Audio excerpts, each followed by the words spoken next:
deliver Brexit. Order. In just a moment, we'll take you live to British Parliament in London for Prime Minister Theresa May. She is about to provide an update to members of Parliament regarding the latest round of Brexit negotiations. This is following an emergency meeting of her cabinet. Live coverage on C-SPAN 2. Prior to the statement, members are conducting other business. Gender or ethnicity, we back start-up loan companies, providing funding, incentives to support new entrepreneurs. Since 2011, it has delivered loans totalling $446 million, and 39% of which went to women. I wish our little globe all the very success for the future. Thank you.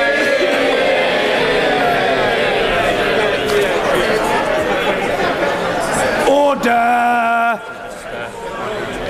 Statement. The Prime Minister.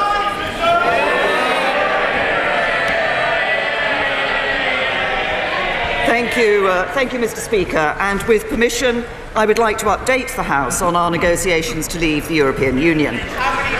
First, I want to pay tribute to my right honourable friends, the members for Esher and Walton and Tatton. Delivering Brexit involves difficult choices for all of us. We do not agree on all of those choices, but I respect their views, and I would like to thank them sincerely for all that they have done. Mr. Speaker, yesterday we agreed the provisional terms of our exit from the European Union, set out in the draft withdrawal agreement. We also agreed the broad terms of our future relationship in an outline political declaration. President Juncker has now written to the President of the European Council to recommend that decisive progress has been made in the negotiations, and a special European Council will be called for Sunday the 25th of November. This puts us close to a Brexit deal. Mr. Speaker, what we agreed yesterday was not the final deal. It is a draft treaty.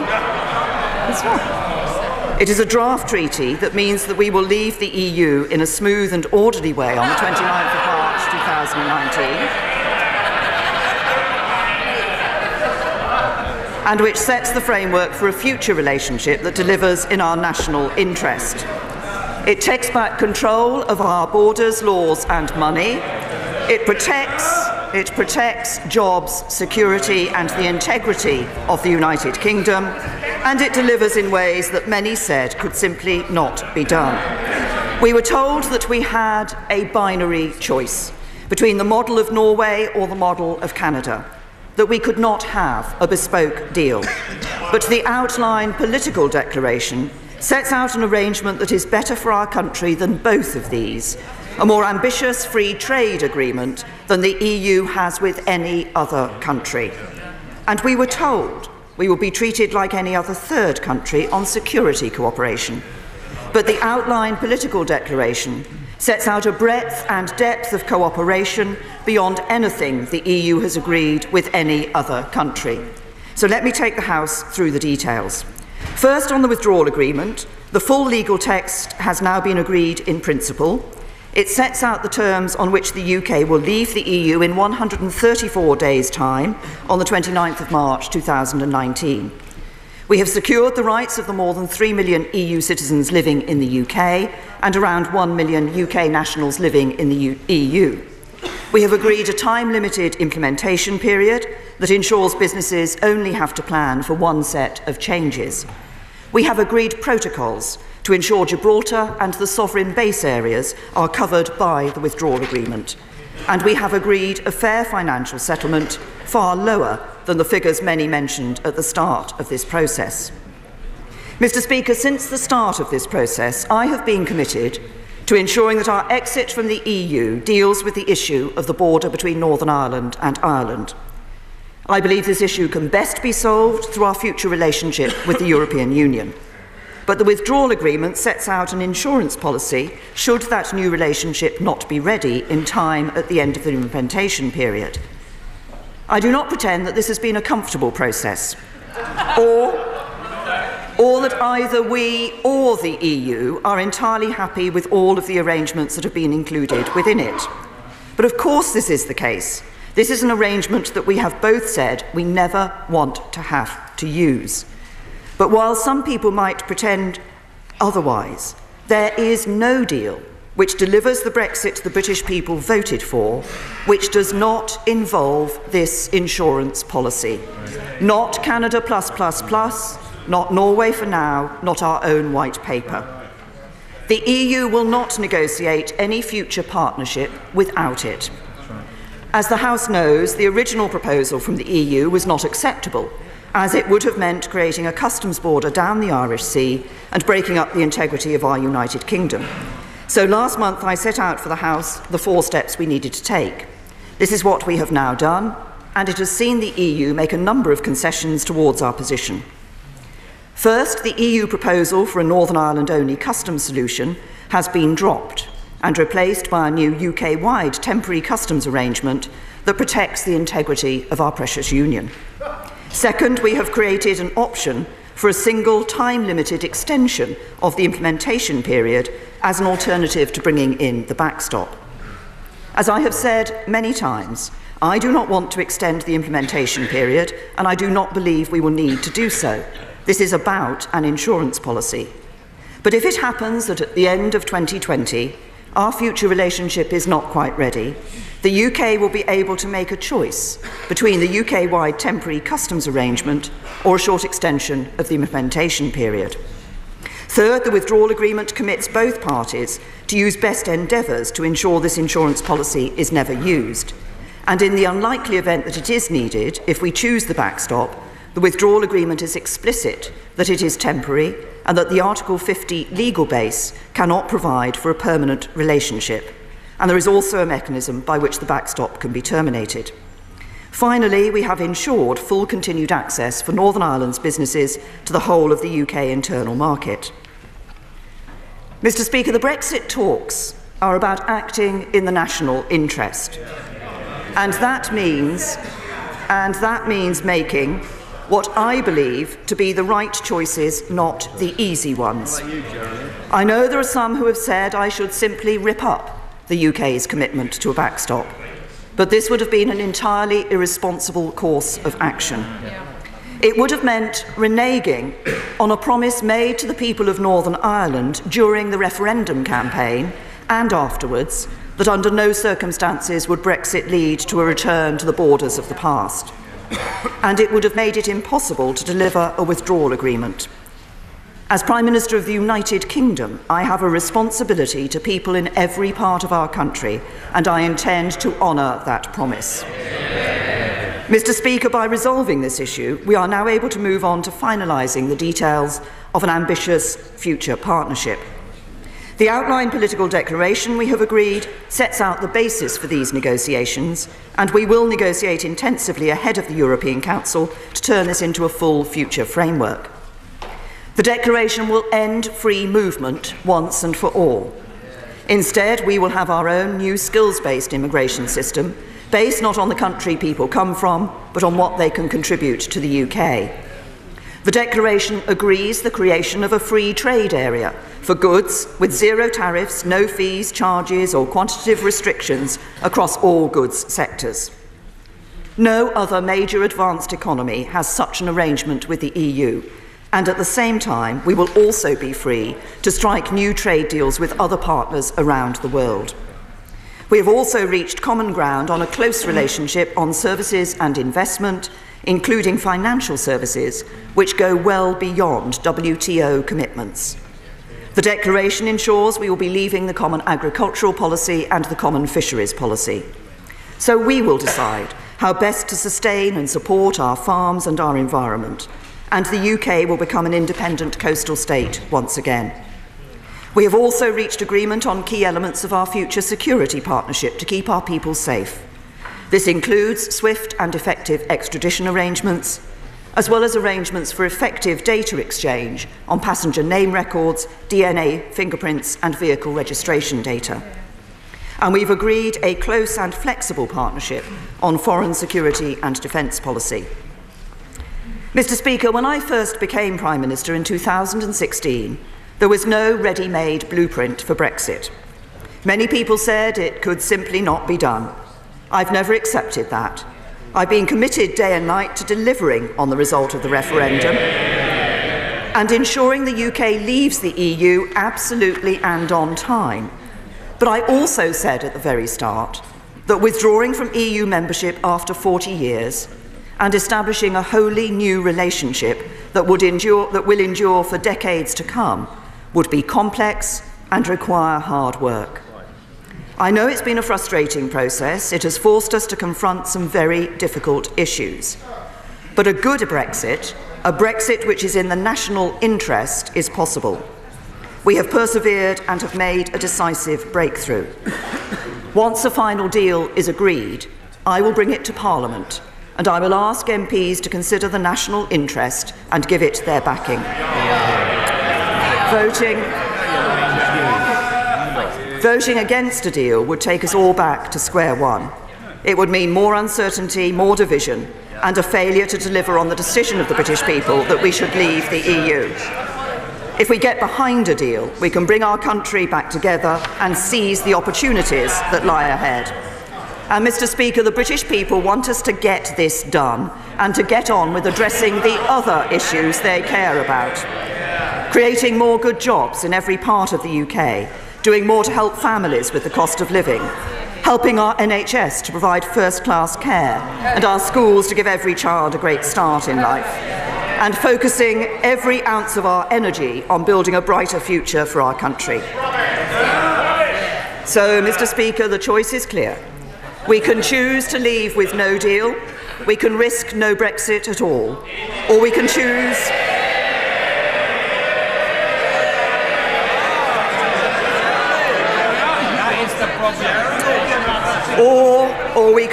to unite and support the best deal that can be negotiated. This deal, a deal that ends free movement, takes back control of our borders, laws and money, delivers a free trade area for goods with zero tariffs, leaves the common agricultural policy and the common fisheries policy, delivers an independent foreign and defence policy while retaining the continued security cooperation to keep our people safe, maintains shared commitments to high standards, protects jobs, honours the integrity of our United Kingdom and delivers the Brexit the British people voted for. I choose to deliver for the British people. I choose to do what is in our national interest, and I commend this statement to the House.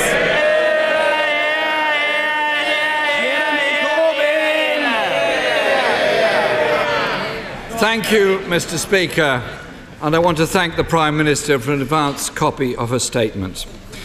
The withdrawal agreement and the outline political declaration represent a huge and damaging failure. After 2 years of bungled negotiations, the government has produced a botched deal that breaches the Prime Minister's own red lines and does not meet our 6 tests.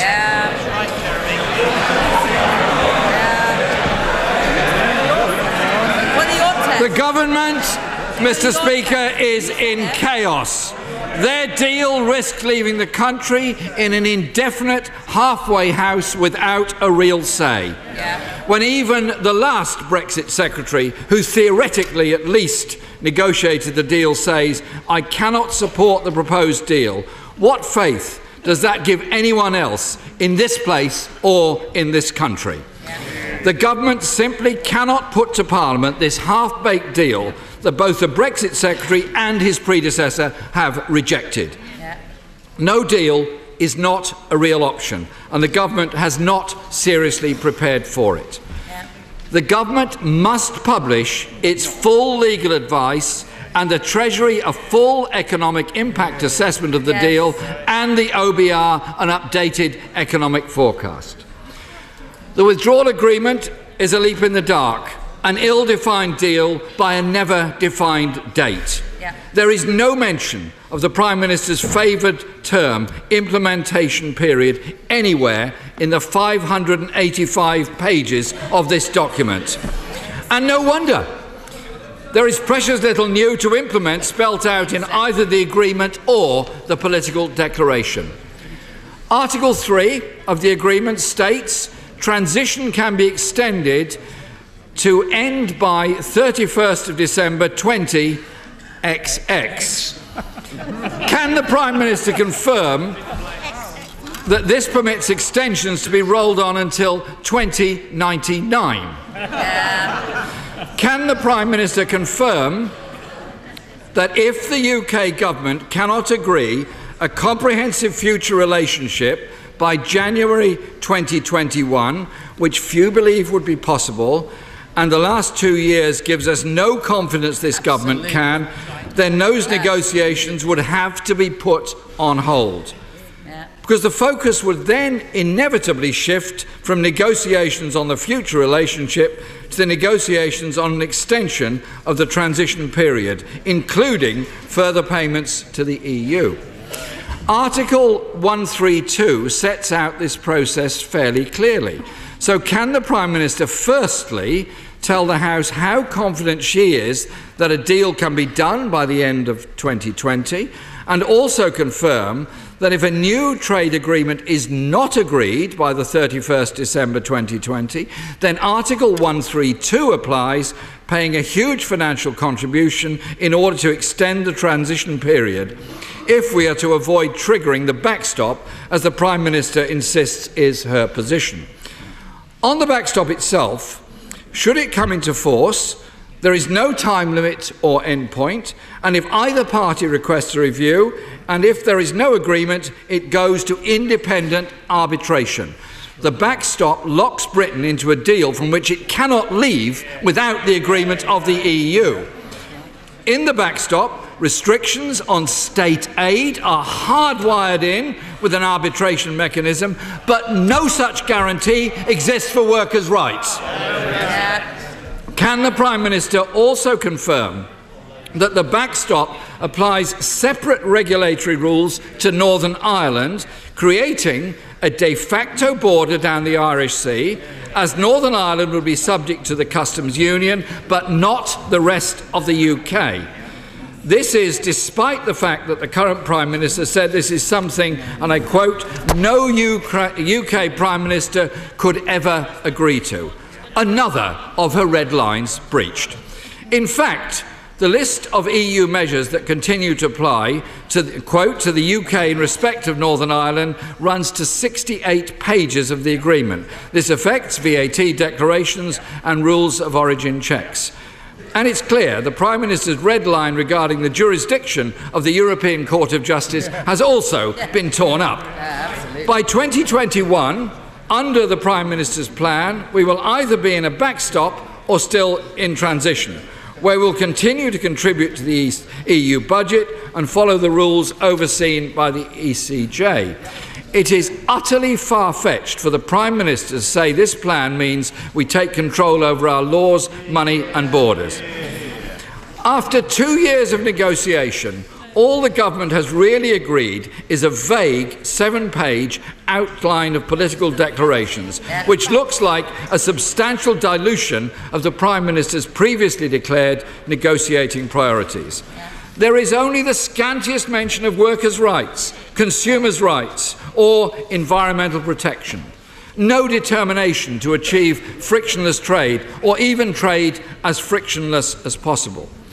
No ambition to negotiate a new comprehensive customs union that would protect trade, jobs and industry. And so uncertainty continues for business and all those that work in those businesses. That risks decisions for investment being deferred even further, costing jobs and living standards, and many companies may decide the lack of certainty simply means they will Brexit. No clear plan to get a strong deal with the single market to ensure continued access to European markets in services, merely a vague commitment to go beyond the baseline of the World Trade Organization. Both the First Ministers of Wales and Scotland made clear to the Prime Minister that participation in a customs union to protect the economy and jobs was essential.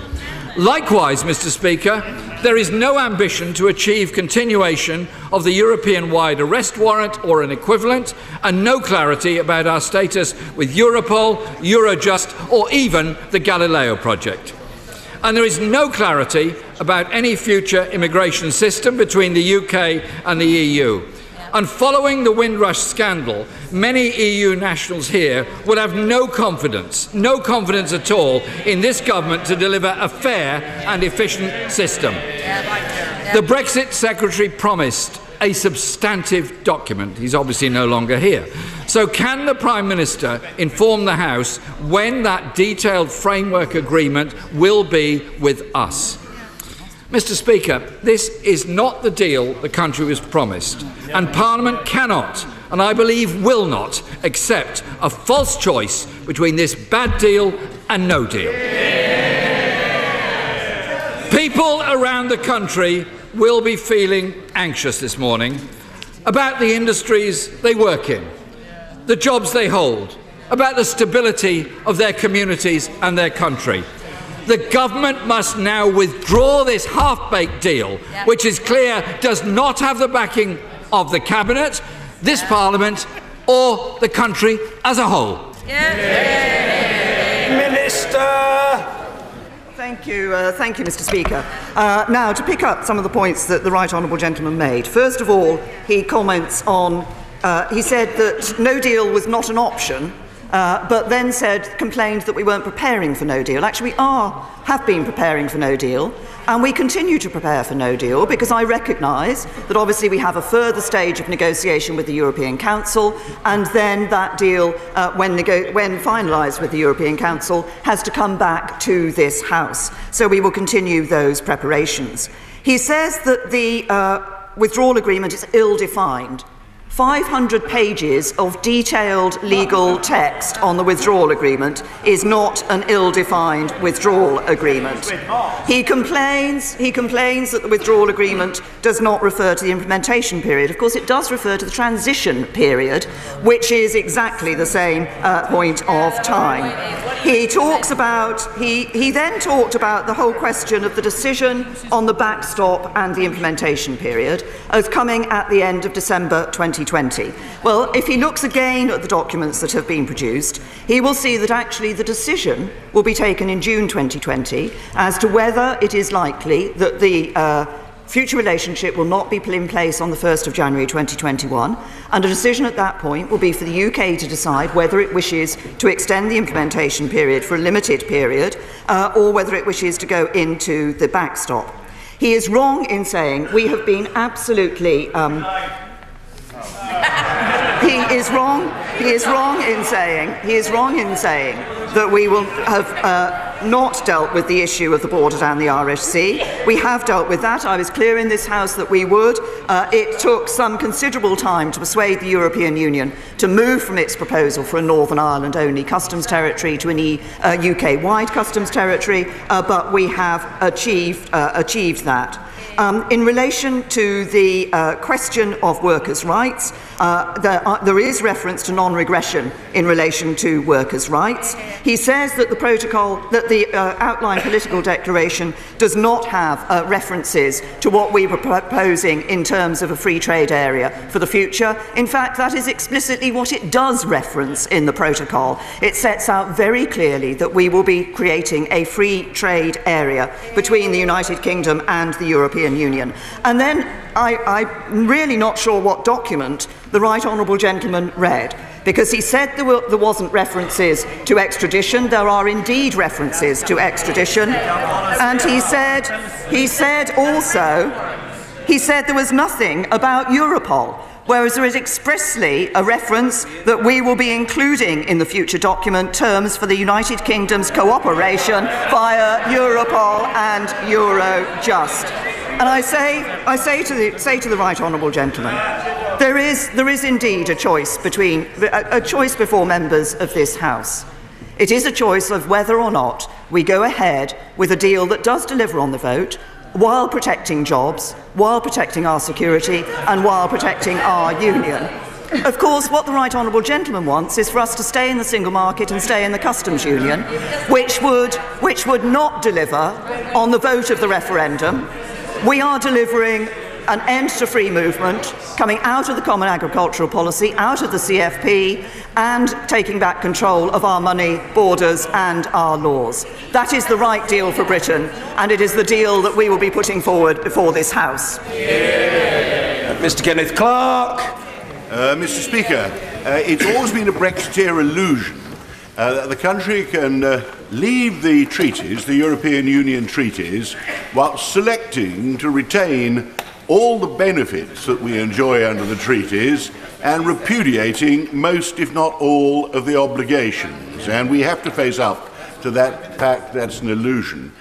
Does my right honourable friend the Prime Minister agree that the biggest single economic benefit, in fact most of the main economic benefits that we've enjoyed from our membership over the last decades flow from the completely open border between the whole of the United Kingdom and the rest of the European Union, and that upon that have been based huge flows of inward investment, the creation of just-in-time lines of supply, and very many thousands of jobs in this country. So will she undertake that we will not change the present basis of that, which is the single market and the customs union, until we know what we're changing to? And until we're satisfied that any change will retain those benefits and keep completely open from any delays and costs caused by regulatory differences or anything else which will be created by moving away from where we are now and threaten the economic future of this country very considerably if we just decide unilaterally to walk out, as some of my colleagues seem prepared to recommend. Prime Minister. To my right honourable and learned friend, we have indeed heard from business a very clear message about the importance of frictionless borders, which is precisely why the proposal that the United Kingdom has put forward to the European Union is based on that concept of frictionless borders. And the free trade area that we have put forward is precisely in that frame. My right honourable and learned friend talks about remaining in the single market and the customs union. I do not believe that is right for the future of the United Kingdom, because I do not believe that doing those things would deliver on the vote of the British people. I think the British people wanted, there are various things that underpinned the vote. An end to free movement was crucial among those. Also, remaining in the customs union does not enable us to have an independent trade policy. I believe it's important that we do have an independent trade policy once we have left the European Union. We're negotiating the basis of our future trading relationship, but it's based on the concept of a free trade area and precisely the point he makes about being able to move goods seamlessly across the border. Ian Blackford. Thank you, Mr. Speaker, and can I thank the Prime Minister for advance sight of her statement. Mr. Speaker, the Prime Minister comes before us today trying to sell us a deal that is already dead in the water. Not even her own Brexit Secretary could stand over it. Now, Mr. Speaker, to lose one Brexit Secretary is one thing. To lose two in a matter of months illuminates the chaotic nature of this Tory government. The number 10 front door has become a revolving one. You know, the Prime Minister talks about taking back control. She can't even control her own cabinet. As I said yesterday, the Prime Minister is desperate and is increasingly looking defeated. What is absolutely shocking is that Scotland is not once mentioned in the document. Not once, Prime Minister, not once has the unique characteristics of Scotland's devolved settlement been worthy of mention. Order. The leader of the Scottish National Party must be heard, and heard with courtesy. And indeed, we're very grateful for your sedentary observations, Mr. Graham, but I don't think they greatly add to the quality of our deliberations. Everybody will be heard. Mr. Ian Blackford. Thank you, Mr. Speaker. Not once has Scotland's unique characteristics in the devolved settlement been worthy of mention, and yet 100 mentions of Northern Ireland, mentions of Gibraltar, of Cyprus, of the Isle of Man, but no reference to Scotland. Utter contempt has once again been shown to the Scottish Government, its Parliament and its people. Mr. Speaker, differentiated deals for Northern Ireland means Scotland can have its own differentiated deal. If Northern Ireland can stay in the single market, why not Scotland, Prime Minister? The Scottish Government have published compromise documents calling for justice. The Scottish Parliament has affirmed that position. Why does the Prime Minister ignore the democratically expressed position of the Scottish Government? What has happened to the claim of a partnership of equals? Never happened. Why are the desires of Scotland being ignored when we know that a differentiated settlement can be delivered? Why does the Prime Minister stand in the face of the legitimate demands of the Scottish Government and the Scottish Parliament? Well, you know, the Prime Minister can shake her head, but it's a matter of fact, it's a matter of reality. Show some respect to the devolved institutions. The price, well, you can bay and you can shout and you can talk about it being dreadful, but why was the Scottish Government not consulted just as Gibraltar was before the Prime Minister went to Cabinet yesterday? Mr. Speaker, the price Scotland would be forced to pay is far too high, with lost jobs, household income slashed and our NHS under threat. Now is the time to get realistic and put sensible options back on the table, such as remaining in the single market. Mr. Speaker, the only credible compromise for which the SNP has consistently made the case for. This deal is dead in the water. It is now clear that there is not a majority for this deal or a no deal. The Prime Minister must go back to Brussels and extend Article 50 and tell Brussels that we must remain in the single market and the customs union. Anything else, Mr. Speaker, will lead to economic chaos and crisis. Prime Minister, do the right thing and we will work with you. Stop the clock and go back to Brussels. The Prime Minister. Can I just pick up two key points that the right honourable gentleman made? First of all, he made a reference to Scotland's NHS being under threat. In fact, Scotland's NHS depends on the Scottish Government, the SNP government, determining the money. It's no good him pointing. He's no good him pointing his finger at me. We ensure that in the NHS settlement, the Barnetized settlement means more money comes to Scotland, and Scotland has chosen not to spend it all on their NHS. That's an SNP decision. Just to order. I protected the right honourable gentleman quite properly a moment ago when he was being brayed at in an unseemly manner. But having asked the question, let me say to members of the Scottish National Party, they must hear the Prime Minister's reply with courtesy. Don't worry, everybody will get a chance. But the Prime Minister's responses must be heard with a basic courtesy and respect. The Prime Minister. Thank you, Mr. Speaker. I was then going to pick up the points that he made in relation to Northern Ireland. Northern Ireland is not staying in the single market. What is within the documents is that in order to ensure the frictionless trade across the border between Northern Ireland and Ireland, Northern Ireland will be meeting those regulations specifically in the goods part of the acquis, but it is not staying as a member of the single market. And he talks about Scotland being given the same treatment as Northern Ireland. Northern Ireland has a very particular set of circumstances. It is the only part of the United Kingdom that will have a land border with a country that is continuing as a member of the European Union. And that is why, together with our commitments in the Belfast Agreement, that is why Northern Ireland is dealt with separately in the withdrawal agreement. And then finally, he complained. Much of his statement was a complaint that Scotland was not specifically mentioned in these documents. Scotland is not specifically mentioned. Scotland is a part of the United Kingdom. Mr. Ian Duncan Smith. Mr. Speaker, can I say that I have always wished well to my right honourable friend, and my question is in this light. To say to her, I have deep, deep misgivings on reading much of this overnight, that there is a real issue with the way that we will be treated with the backstop. And I say to her that when you read this, you realise that we are locking ourselves in to an arrangement from which we seem unable, therefore, to have the sovereign right to withdraw.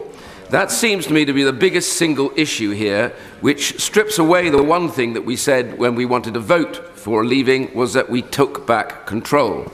So can I say to my right honourable friend, my concern is that we have the sovereign right when we want to leave the UN. We have the sovereign right when we want to leave NATO. We have even the sovereign right when we want to leave the EU.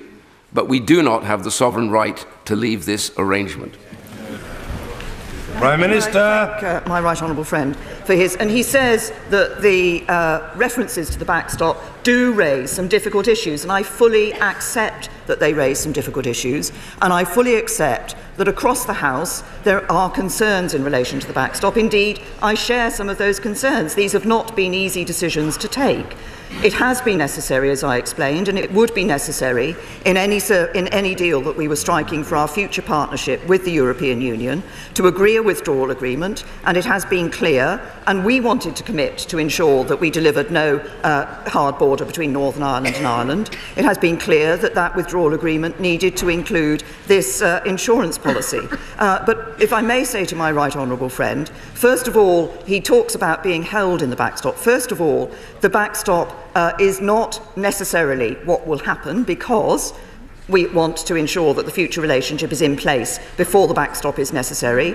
Secondly, it will be a choice as to whether we were to go in that circumstance where there was an interim period needed before the future relationship came into place. We would be able to choose a preference between the backstop and the extension of the implementation period.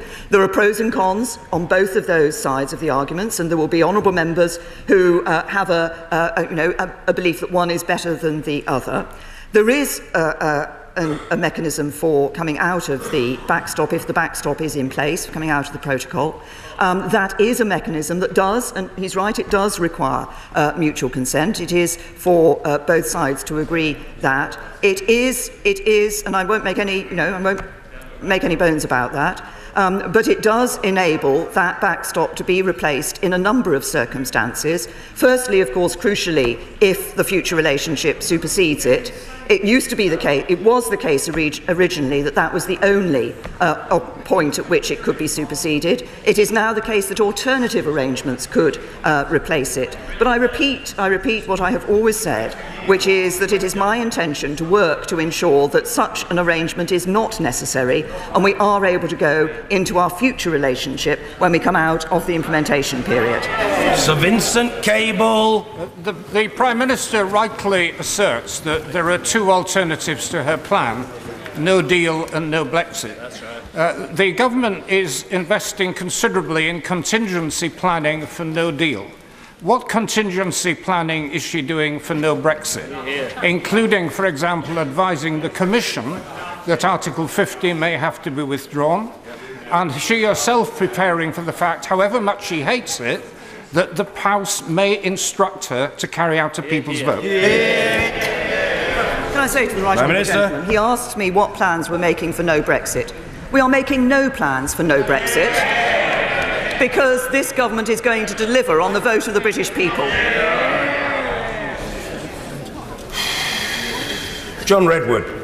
If we took the best part of £39 billion over the next couple of years and spent it on public services and tax cuts, wouldn't that be a wonderful boost to our economy and the public mood? And wouldn't that be a better way of spending the money than buying 21 months? Order! Order! This is extremely discourteous. The right honourable gentleman has a right to be heard without being shouted down while he's speaking. I invite the right honourable gentleman to begin his question again and to deliver it in full. Mr. John Redwood. Well, Mr. Speaker, I was saying, wouldn't it be a wonderful boost to our economy and our public services if we spent that money on ourselves rather than on 21 months of delay, massive business uncertainty, and something which would sour the political and the public mood for the whole time period? Prime Minister. I say to my right honourable friend, as I said at a very early stage of these negotiations, the United Kingdom is a country which meets its legal obligations. That says a great deal about the sort of country that we are. And there are legal obligations. As I said in my statement, that sum of money that he's referred to is considerably less than the European Union was originally proposing we would be required to pay as part of the financial settlement.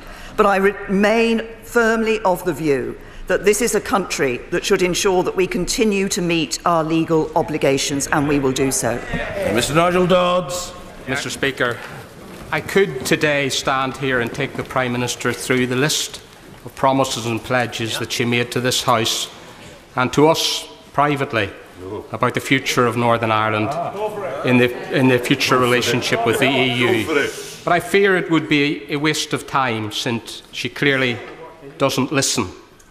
And can I say today that this House now has a clear choice, and every member in it, that this House has been left in a position where the choice is subjection to the rules and laws of others who may not have our interests at heart. And for Northern Ireland and for our precious Union, 5 of those who resigned today have all talked about the threat to the integrity of the Union, and I congratulate them and praise them for what they have said and done and their strong actions. And 39 billion has just been said for nothing. The choice is now clear. We stand up for the United Kingdom, the whole of the United Kingdom, the integrity of the United Kingdom, or we vote for a vassal state with the breakup of the United Kingdom. That's the choice. Prime Minister. Can I say to I will respond to the right honourable gentleman. And he is right. He and I have had many discussions on this issue, and I hope that we will continue to be able to have many discussions on this issue. We have been ensuring throughout the negotiations that the issue of the border in Northern Ireland has been one of the key issues that we have been addressing. He refers to the commitments I made in terms of Northern Ireland and the future relationship. Those commitments remain absolutely. We are looking to ensure that we have that frictionless trade across borders, that both will enable not only us to deliver on our commitment for Northern Ireland, but will also enable us to ensure that we have that frictionless trade between the United Kingdom and the European Union, as the whole of the rest of the European Union as well. I believe that, there are many aspects of the deal that we have agreed that actually ensure that we are preserving the integrity of the United Kingdom. There has been a significant focus on the question of the backstop. As I say, the backstop isn't something which neither side, neither the United Kingdom nor the European Union, wish to ever see being exercised. But there are, and indeed in the circumstances, as I've said, where there needs to be a period before the future relationship is introduced, there are alternative routes that can be taken. But if the right honourable gentleman says to me that he's concerned that we have not considered Northern Ireland throughout this process, I'm grateful to him that he says he's not said that, because I have remained committed to delivering on 2 things for Northern Ireland. Both no hard border between Northern Ireland and Ireland, 3 things: no hard border between Northern Ireland and Ireland, for us to be able to continue to maintain and respond to our obligations under the Belfast Agreement, and to ensure that we protect the integrity of the United Kingdom. Anna Soubry. Mr. Speaker. Mr. Speaker, nobody can doubt the Prime Minister's absolute commitment and dedication to doing her duty and trying to deliver on the result of the EU referendum. But the harsh, cruel truth of it is that this is not the promised deal. The reason why the people of this country are so fed up is because they've been made so many promises, none of which have been delivered upon, because they can't be delivered upon. I agree with the Prime Minister. We face 3 choices. We either accept this agreement, and I respectfully suggest there is now no majority for it, or we have no deal, which would be profoundly irresponsible and catastrophic for our country, or we have no Brexit. We remain in the European Union, the best deal that we have with the European Union. And on that basis, would she at least today undertake not to rule out taking this back to the British people and having a people's vote? Prime Minister. I'm afraid on that particular issue I will disappoint my right honourable friend. I'm not going to change the position I've taken in this House and indeed taken more widely. I believe that it is the duty of members of this Parliament to ensure that we deliver on the choice that was made by the British people, a choice that this Parliament overwhelmingly decided to give them. That means that we will not be taking the option that she said of remaining in the European Union, but we will indeed be leaving the European Union, and that will happen on the 29th of March next year. Ms. Hilary Benn. Thank you very much, Mr. Speaker. The Prime Minister has once again told the House that we will be leaving the customs union. But the truth is that we will be remaining in a customs union, both in the transition and in the backstop arrangement, which can only be ended with the agreement of the EU. And the truth is also that the only way to protect jobs, investment and an open border in Northern Ireland in the long term is to remain within it. Yep. Will the Prime Minister now look the British people in the eye and admit that remaining in a customs union is in our national economic interests, because without it, we will be poorer as a country? What is in our national interest is ensuring that we continue to have a good trading partnership with the European Union once we have left. That is why we have put forward a proposal which is reflected in the outline political declaration for a free trade area in goods. It is why we have also put forward a proposal which would ensure the frictionless trade of goods across the border. The Right Honourable Gentleman and I disagree. A customs union is not the only way to ensure that we continue to have a good trading relationship with the European Union. We've put forward a proposal that is reflected in the outline political declaration to do that while also ensuring that we are able to take the advantage of operating an independent trade policy. Sir William Cash. Thank you, Mr. Speaker. These 585 pages are a testament to broken promises, failed negotiations and abject capitulation to the EU.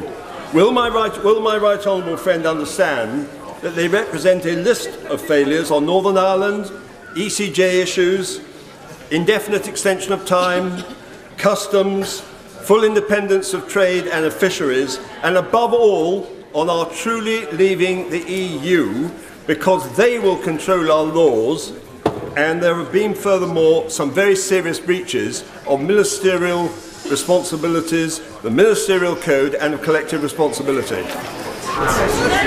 Minister. Can I say to my honourable friend that what we are looking at here is a withdrawal agreement which determines the withdrawal of the United Kingdom from the European Union, and the declaration which identifies the scope and structure of our future relationship.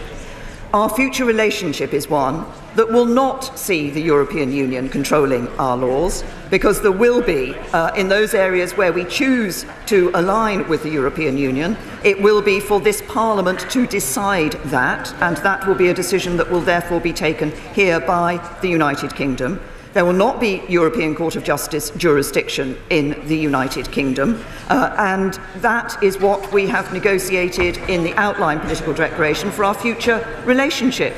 But I recognise my honourable friend as one of the members of this House who has campaigned on this issue probably since the day, maybe even since before he came into this House, and has continued to campaign on this issue with a passion. And I recognise the concerns that he has expressed. As Prime Minister and as a government, it is our duty to ensure that we put together a deal that both respects the vote of the British people, and it does in the ways that I have said, and it ends free movement also, but does so in a way that protects jobs. That is why I believe it's important not only that we take back control in the areas mentioned, but that we maintain a good trading relationship with the European Union, as well as having good trading relationships elsewhere. That's in our economic interest, it's in our national interest, and that's what we will deliver. Yvette Cooper. The political declaration includes the passenger name records and the PRUM fingerprint database, but makes no reference to the crucial SIS2 criminal database, which we check 500 million times a year, or to a replica European arrest warrant, at a time when cross-border crime and security threats are at their highest ever level. The Prime Minister knows that these measures save lives, stop criminals and stop terrorists. So how can she, of all people, say, with her head and her heart, that this public safety downgrade is in the national interest? Prime Minister. The Right Honourable Lady. First of all, of course, there is reference to us agreeing expeditious, swift and effective arrangements to enable the United Kingdom and member states to extradite suspected and convicted persons effectively and expeditiously. That will be a part of exactly the measure, the instrument that is used for that will be part of the further negotiations that will take place. She's right, SIS2 is important to us. There are two further areas of exchange of information which I and the Home Secretary believe are important, SIS2 and ECRIS. And those will be matters that we will be taking forward with the European Union in our further negotiations. Justine Greening. Thank you, Mr. Speaker. I greatly respect the Prime Minister's efforts in seeking to achieve an agreement. I don't believe this is a good deal for Britain's long-term future, and she recognises she's had to make unpalatable choices. There are clearly three choices ahead of our country in reality now, and they are crucial choices, especially for young people who will have to live with those choices for the longest. The Prime Minister said this is in the national interest. So why not allow people in our nation to have their say now? If it was good enough before, why isn't it good enough now? Prime Minister. Can I say to my right honourable friend, and indeed, obviously this is our right honourable friend had already raised this issue, as have members on the opposite benches. This House chose to ask the people of the United Kingdom whether they wish to remain in the European Union or leave the European Union. There was an overwhelming vote in Parliament to do that. There was an overwhelming vote in Parliament to do that. It was about 6-1, so anybody says it wasn't overwhelming is wrong. The British people exercised their vote. They exercised their vote in numbers that we have never seen before. The result of that vote was that we should leave the European Union. And it has always been my view, as I've seen in on other European issues, other countries, other member states of the European Union, taking matters back to their populace, having a referendum, the vote has come out against what the European Union wanted, and effectively there's then been a second vote, a sort of go back and think again vote. I don't think it's right that we should do that in this country. We gave people the choice. We should deliver on the decision they took. And Mr. Christopher Leslie. It's quite clear we've been going for about an hour now. Not a single honourable or right honourable member has supported the plans that the Prime Minister has set out. So it's quite clear she cannot command the House of Commons on these proposals. In fact, I'm almost tempted to ask if honourable members opposite would put their hands up if they actually do support the Prime Minister on this set of proposals. Not one. Not one. In which case, she says that remaining in the European Union is an option. How can the British people fulfil that choice if that is what they choose? Prime Minister. I think, sorry, I apologise, but I didn't quite hear the question. I think the right honourable gentleman said staying in the European Union was an option. But no, I said there was a risk of no Brexit at all. I said there was a risk of no Brexit at all. But what the government is determined to do is to deliver on the vote that the British people took to leave the European Union. Mr. Jacob Rees-Mogg. Thank you, Mr. Speaker. My right honourable friend, and she is unquestionably honourable, said that we would leave the customs union. Annex 2 says otherwise. My right honourable friend said that she would maintain the integrity of the United Kingdom. A whole protocol says otherwise. My right honourable friend said that we would be out of the jurisdiction of the European Court of Justice. Article 174 says otherwise. As what my right honourable friend says and what my right honourable friend does no longer match, should I not write to my right honourable friend, the member for Altrincham and Sale West? Prime Minister!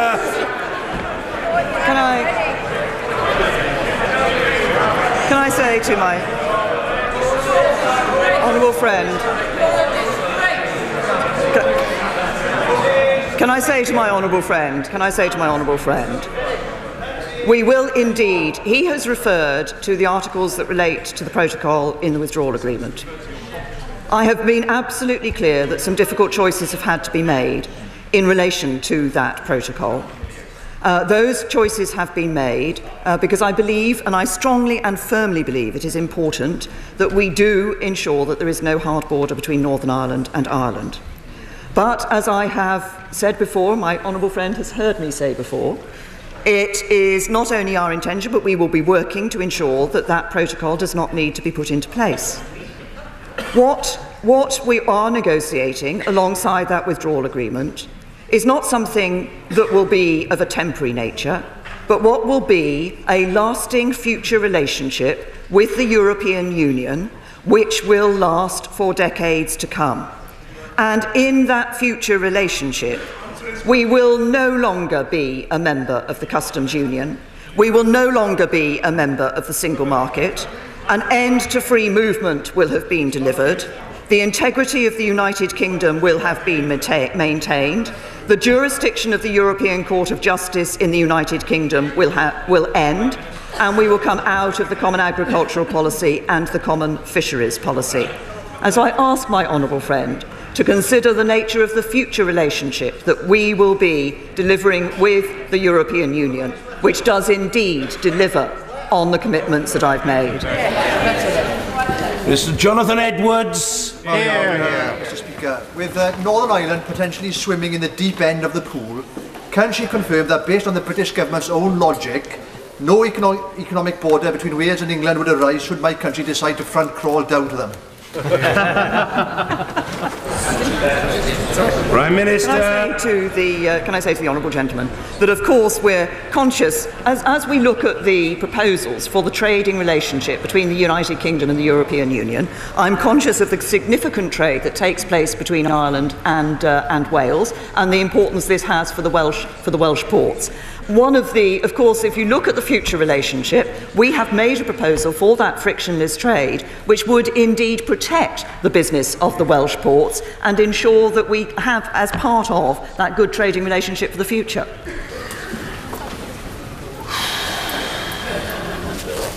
Sir Peter Bottomley.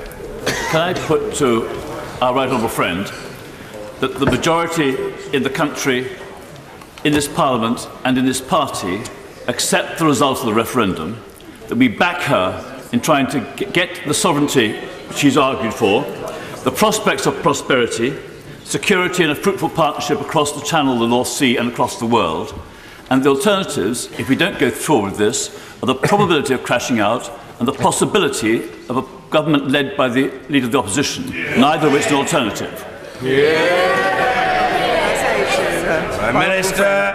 My honourable friend, I believe, as I think he does, that it is important for us to move forward, not only in delivering on the vote, but ensuring we do so in a way that does protect our prosperity, protects people's jobs and livelihoods for the future. But more than that, there are significant opportunities for this country, and once we leave the European Union, to develop that brighter future with those further trading relationships around the rest of the world, but also keeping a good trading relationship with our closest partners in the EU. Angela Eagle. Thank you, Mr. Speaker.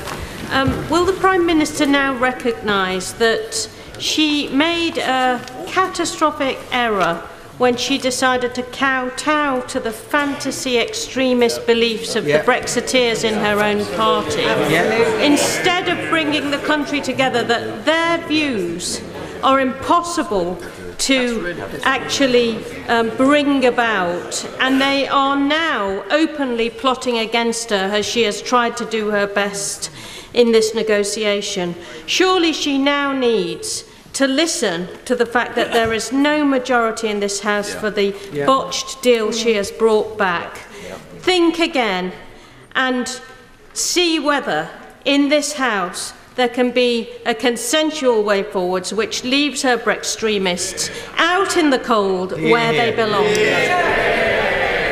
Prime Minister. I say to the honourable lady that I have kowtowed to no one. The instruction I take, the instruction I take is the instruction that was given to every member of this House by the British people in the referendum on 2016. Mr. Mark Francois. Thank you, Mr. Speaker. It may surprise the House, but I agree with my honourable friend from Broxtowe. Prime Minister, the whole House accepts that you have done your best. But the Labour Party have made plain today that they will vote against this deal. The SNP will vote against it. The Liberals will vote against it. The DUP will vote against it. Our key ally in this place will vote against it. Over 80 Tory backbenchers, well, it's 84 now and it's going up by the hour, will vote against it.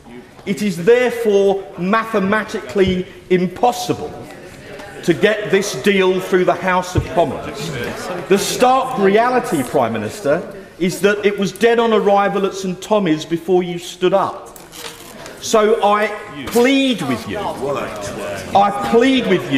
to accept the political reality of the situation you now face. Sorry, the Prime Minister. I say to the honourable gentleman, I respect the fact that he obviously holds very clear views on the issue of our membership of the European Union and the sort of relationship that we should have with the European Union thereafter. We will go forward with the final negotiations towards that European Council meeting on the 25th of November. And when a deal is brought back, it will be for members of this House, not just to look at the details of that deal, but to consider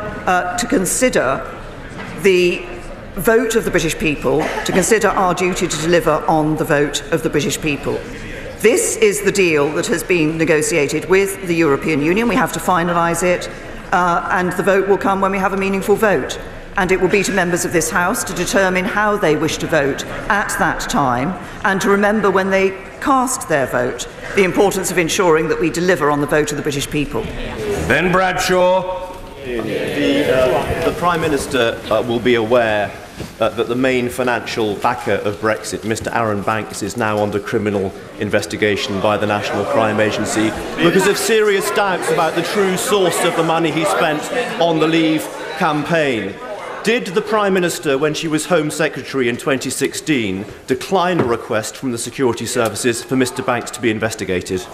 Prime Minister. I say to the right honourable gentleman that, of course, we do not comment in this House on individual criminal investigations that take place.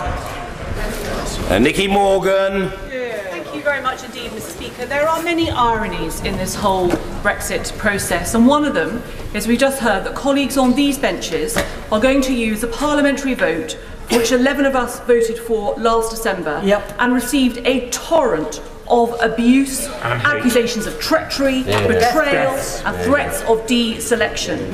But as we've heard so many times, we are where we are. I want to pay tribute to the fact that the Prime Minister did get agreement in Cabinet.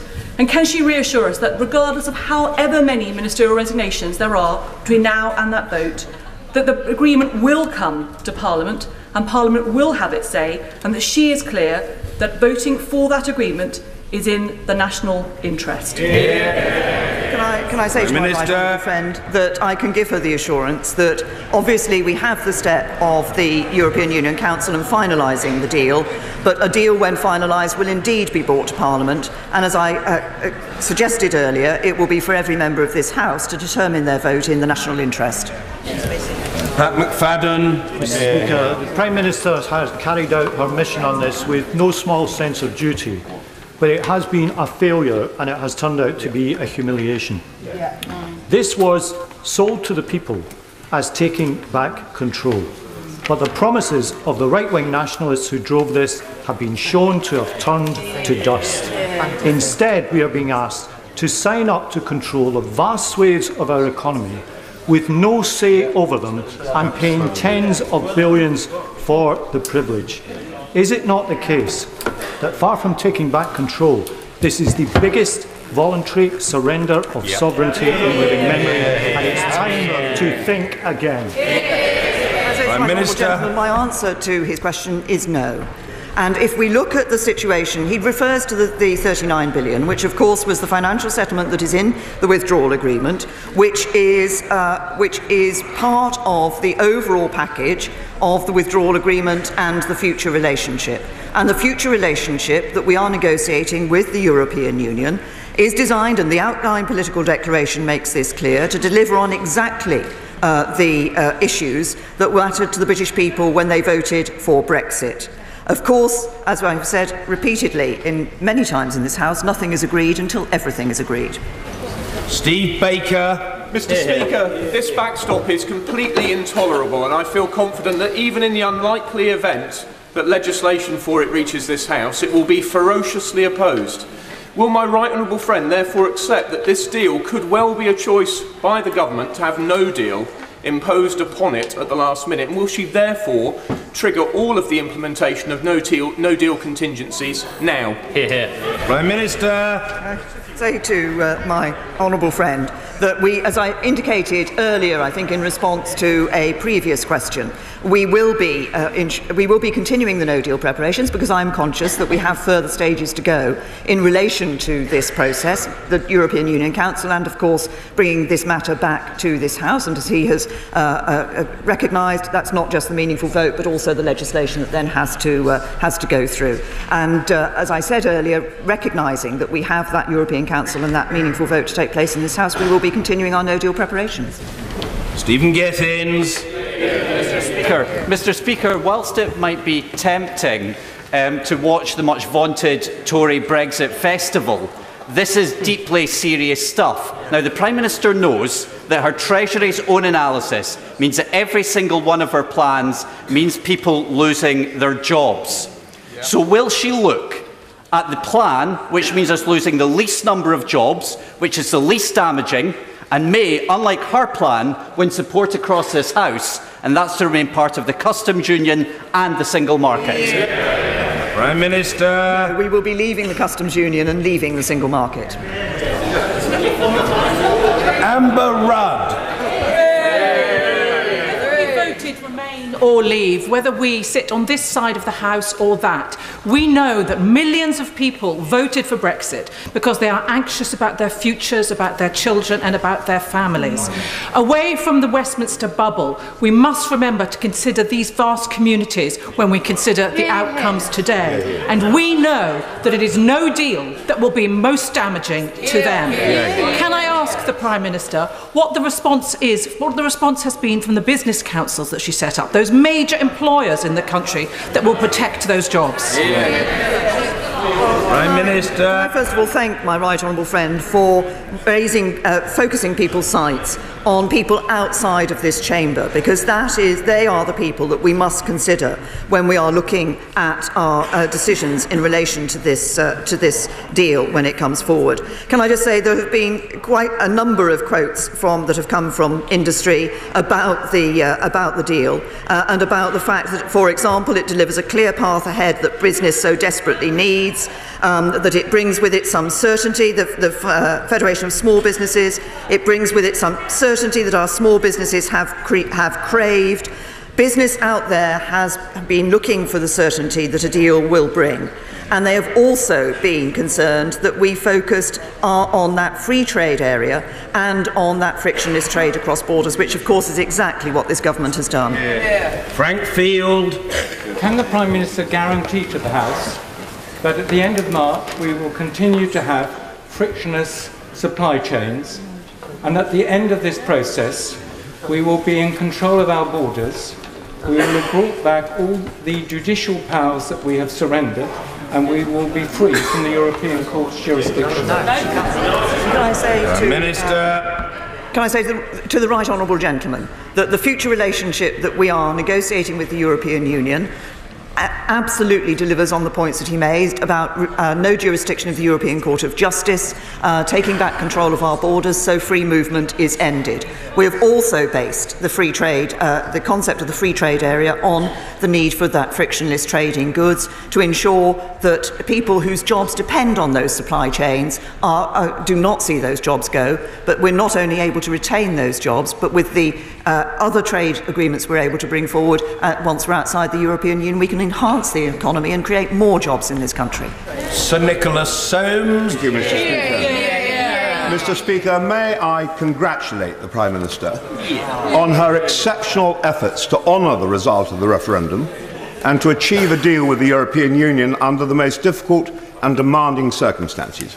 And will she elaborate on the scale and breadth of the future partnerships agreed on security and defence? Prime Minister. I'm happy to do that for my right honourable friend. There are two areas in relation to security. One, of course, is internal security, on which I've answered a number of questions, where we intend to maintain cooperation in a number of areas where we're currently working very closely with our European partners. The other is in external security and defence. And we will have, obviously, our independent foreign policy. It will be for our decisions. But what we have negotiated and is set out in the outline political declaration is an ability for the United Kingdom, where it makes sense to do so, to work with our European partners on matters of security and defence, and on issues like the imposition of sanctions, where it makes sense for those sanctions actually to be wider than simply the European Union, and the UK to be part of that. We will have our independent ability to deliver on sanctions, but we will cooperate with our partners in the European Union. That is what retains our independence, but also ensures that we're able to act at all times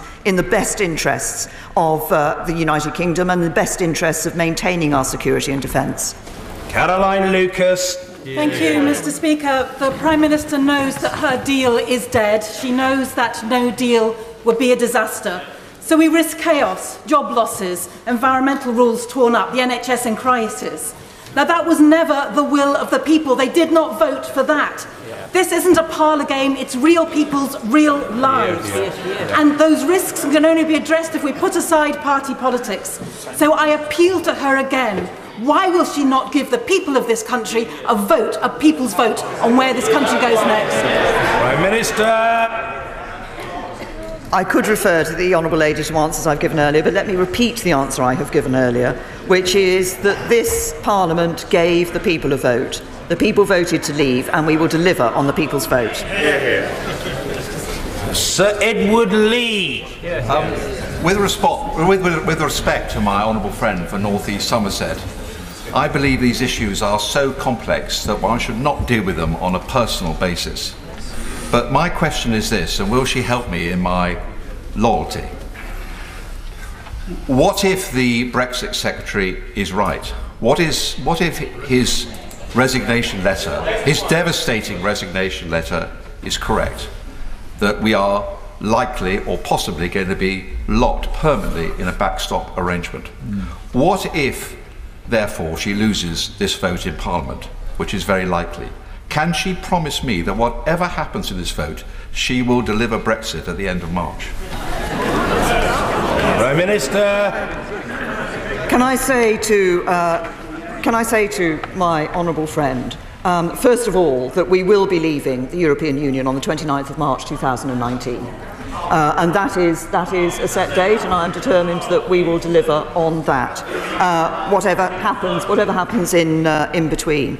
In relation to this question of whether or not were we to be in the backstop, and as I've said, the backstop is not an arrangement that either side actually wants to see being operated, that it was no more than a temporary construct. There are various aspects to this. I will draw his attention to one or two of those. First of all, it is not possible under Article 50, under the legal basis of Article 50, under which this withdrawal agreement is set, for it to set a permanent relationship for the future, and that is explicitly referred to within the withdrawal agreement, that it does not establish a permanent relationship, and as I say, that's inherent in the operation of the Article 50 legal base. I would also say to my honourable friend that one of the things that we have got removed from this protocol is the idea that was there at one stage that if we'd moved on to the future relationship and the British government chose to change that future relationship, that the backstop could be reinserted. It cannot be. Once it is superseded, it cannot be revived. Phil Wilson. Thank you, Mr. Speaker. Can I congratulate the Prime Minister? She has proven yet again that you cannot square a wheel. Can the Prime Minister therefore say, hand on heart, whether she believes what she has negotiated is better than the deal we have now? Prime Minister. I firmly believe that this country's best days are ahead of us. We will get a good deal in the European Union.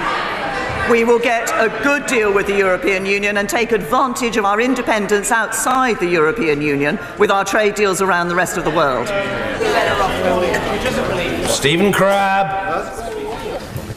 My own constituency, like the rest of the country, is deeply divided today. Does my right honourable friend agree that there was always going to come a really difficult moment when the theory of a perfect Brexit met the cold reality of hard choices and compromise? But does she agree with me that this is absolutely not a moment to walk away from our responsibilities to govern and provide this country with leadership at this difficult time?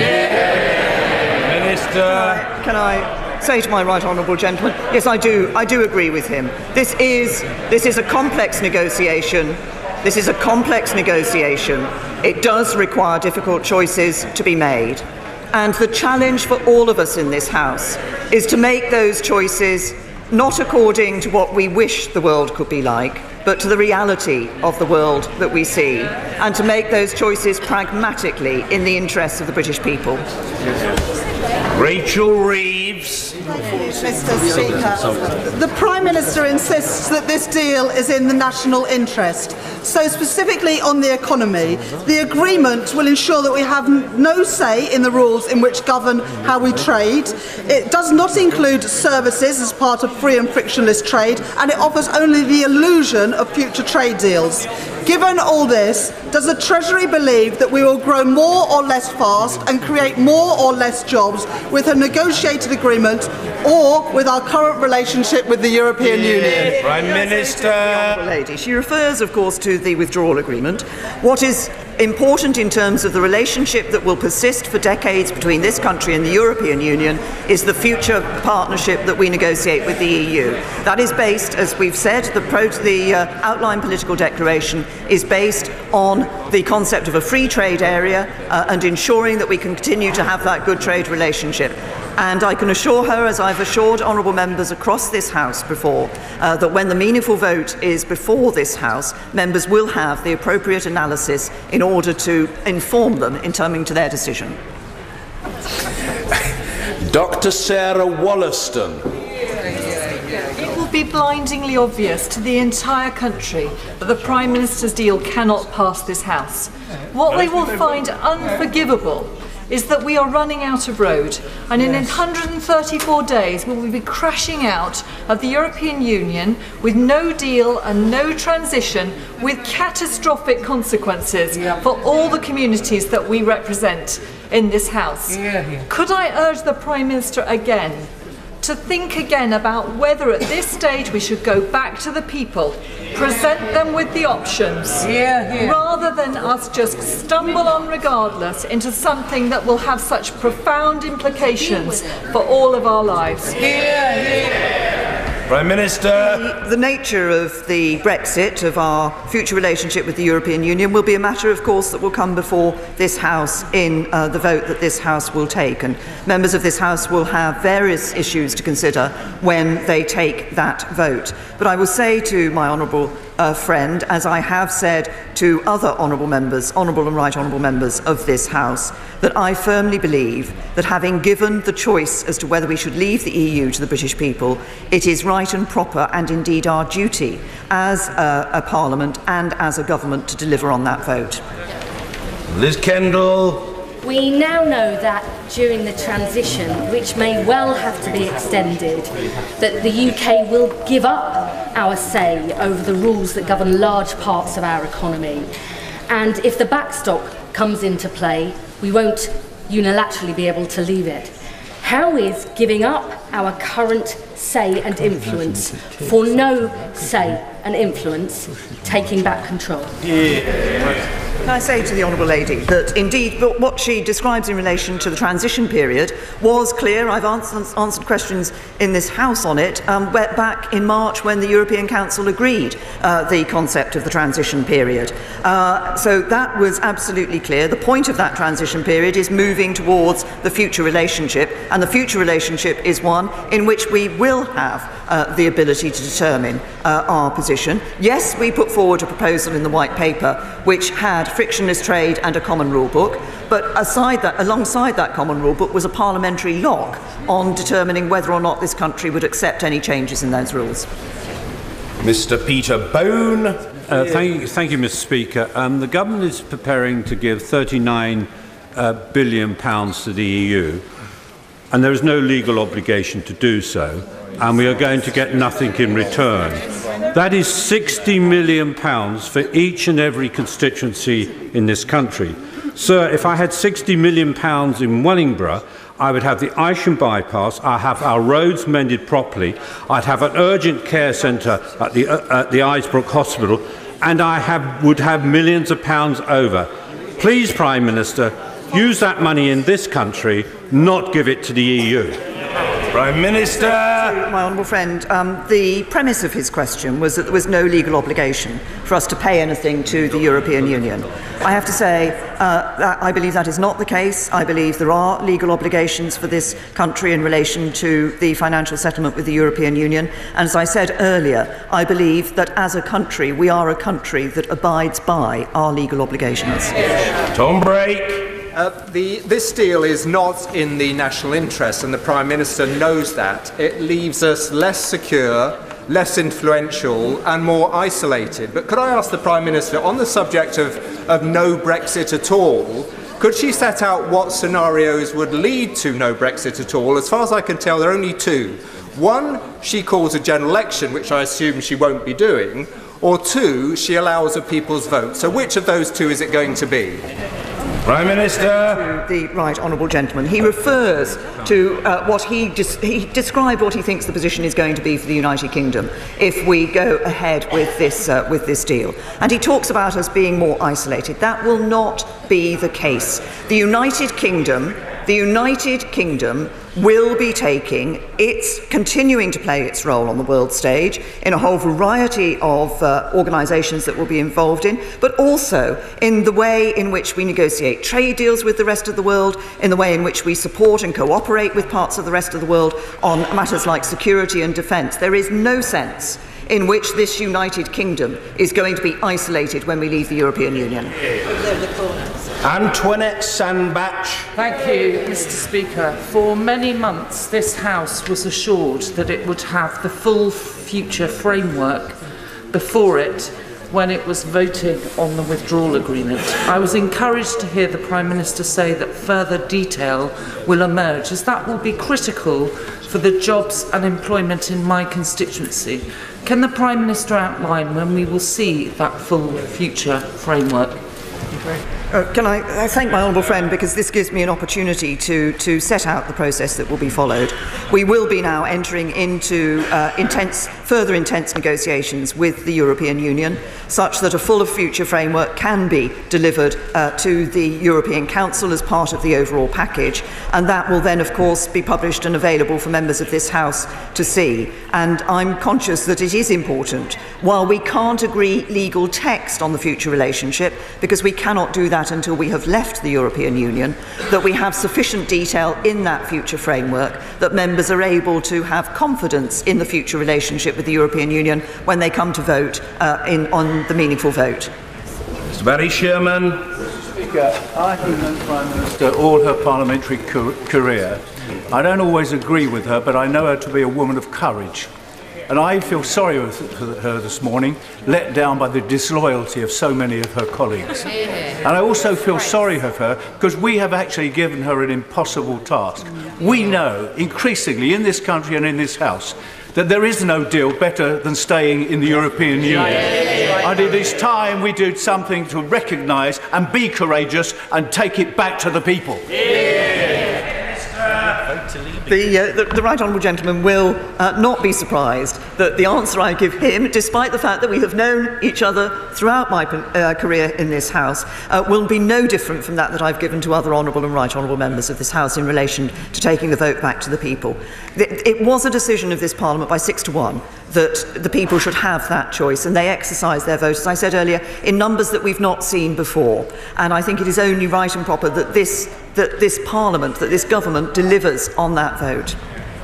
The good doctor, Dr. Julian Lewis. Can the Prime Minister describe any surer way of frustrating the referendum result and ultimately remaining in the European Union than to accept a Hotel California Brexit deal which ensures that we can never truly leave the EU with all its manipulative, entangling and undemocratic practices? Can I say to my honourable friend, we are leaving the European Union on the 29th of March 2019. We are negotiating a future relationship with the European Union that will indeed deliver on the vote of the British people that took place in the referendum. And we will do so because we will bring an end to free movement, an end to the jurisdiction of the Court of Justice of the European Union, come out of the Common Agricultural Policy, out of the Common Fisheries Policy. These are issues that I have referred to previously. But we will be leaving on the 29th of March 2019. Luciana Berger. Thank you, Mr. Speaker. The withdrawal agreement that the Prime Minister is presenting to us today is not in the national interest, and it's very clear it is not going to make us better off. She may not be aware that there's been an overnight YouGov poll that shows that 63% of the British public are against this deal, with 64% favouring a people's vote if the deal is rejected, which is very clear from the contributions this morning is what is going to happen in this House. Will she now listen to the millions of people across our country and give them a say on what Brexit will actually mean, rather than on the false promises that the vote to leave was predicated upon? To the Honourable Lady, that the documents actually were published yesterday evening, which 500 pages of the withdrawal agreement plus the outline political declaration and the joint statement. But once again, the assumption is that we should in some sense try to go back on the vote that the British people took. I believe absolutely that we should not, and that we should ensure that we do leave the European Union. That was the decision that was taken by the British people, and that's the decision we will deliver on. And Dr. Philip Lee. When I resigned from the government in June, I called for the suspension of Article 50 because I feared this likely parliamentary impasse. I know the Prime Minister is a thoroughly decent person who has public service running through her veins. With that in mind, and with an eye on the importance of the responsibility of government, could the Prime Minister outline to me the legal, the legislative and political requirements of suspending Article 50 or indeed revoking it? And I say, as I think my honourable friend will know, there is of course a case, has been a case before the courts on the issue of the extension of Article 50. But this government's position is clear: we will not extend Article 50. Joanna Cherry. Thank you, Mr. Speaker. Prime Minister, Articles 14, 87, 89, 158 and 174 of this agreement mean that the jurisdiction of the European Court of Justice will continue to reign supreme across the UK in a number of respects, for 4 years after the transition period in some respects, for 8 years after the transition period in other respects, and in the case of Northern Ireland, indefinitely. Can she tell us in what respects her red line on the Court of Justice survives this agreement? Say to the honourable lady that yes, and I was very clear when we brought back the agreement in December in the joint report in relation to citizens' rights, for example, that there would continue to be an ability for the interpretation of the European Court of Justice in relation to European Union law on those rights to be considered for a period of time beyond the end of the transition period, and then that will will cease. In relation to Northern Ireland, it is not the case that Northern Ireland will be indefinitely under the jurisdiction of the European Court of Justice. The future relationship that we are negotiating with the European Union will ensure that the United Kingdom will be removed from the jurisdiction of the European Court of Justice. If she looks at the governance arrangements that have been put in, that are proposed to be put in place, we are very clear that the court of one party cannot determine matters in relation to the court in relation to another party. Sir Christopher Chope. My right honourable friend has repeated today that nothing is agreed until everything is agreed. So can my right honourable friend explain why there is nothing in the withdrawal agreement which makes the withdrawal agreement legally contingent upon the implementation and agreement of a legal relationship for the future? Yeah. Say to my honourable friend that there are indeed, of course, clauses which link the withdrawal agreement to the future relationship, and to ensuring that both sides will be, and the legal term of best endeavours is used in a number of places in relation to this matter, to ensure that that future relationship is in place. Obviously, as I've said earlier, we are still going to be negotiating further details in relation to that future relationship. And it is the determination of both sides, as expressed in these documents, that that future relationship should be capable of being put into place at the end of the transition period. Kate Hoey. The Prime Minister made a very dignified statement in very difficult circumstances, but does she actually realise that outside this House, when people read these hundreds of pages of Eurospeak, that they will realise that in a way we are being sold out. We've been sold out by our negotiators who have allowed the EU to take the lead. Will she not accept that at this stage, not only are we all being collectively sold out, but the people of Northern Ireland are being sold out absolutely? Can I say to the Right Honourable Lady that I do not agree with her in relation to the suggestion that in some sense the European Commission, the European Union has given nothing away to the UK during these negotiations. These have been tough negotiations. This is a complex matter. But, for example, as I referred to in my statement, the EU has been clear for some time that the choice we had in our future relationship was binary between the Norway model or the Canada model. They have now accepted that is not the case, and there is a bespoke agreement for the United Kingdom. They said we couldn't share security capabilities. As is clear in the outline political declaration, we do have access to certain security capabilities. They said that we couldn't preserve the invisible border between Northern Ireland and Ireland without splitting the UK's customs territory. That is now no longer the case. These are all issues that our negotiators have negotiated in the interests of the United Kingdom. Stephen Hammond. Thank you, Mr. Speaker. The boost to our economy that was referred to earlier and the necessary protection for our constituents' jobs can only occur if UK industry has a frictionless trade area and deep regulatory cooperation.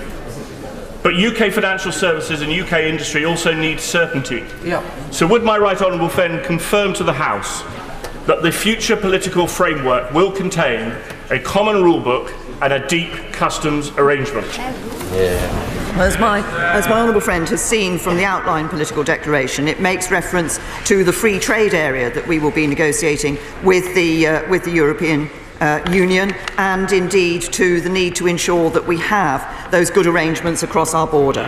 As was outlined in the joint statement that accompanied the outline political declaration, there are two areas where, in particular, where further negotiation is continuing. One of them is on this issue in relation to the trade relationship. The other is, as I indicated in my response to the Right Honourable Lady, the Member for Pontefract, that actually there are aspects of the security relationship that we are continuing to negotiate. But we continue to work on the basis that my right honourable friend has set out of the importance of that frictionless trade across borders. Mr. David Lammy.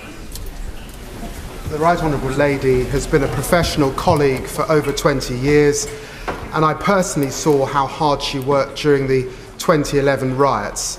This whole House recognises the dedication and hard work she has put into this 585-page agreement.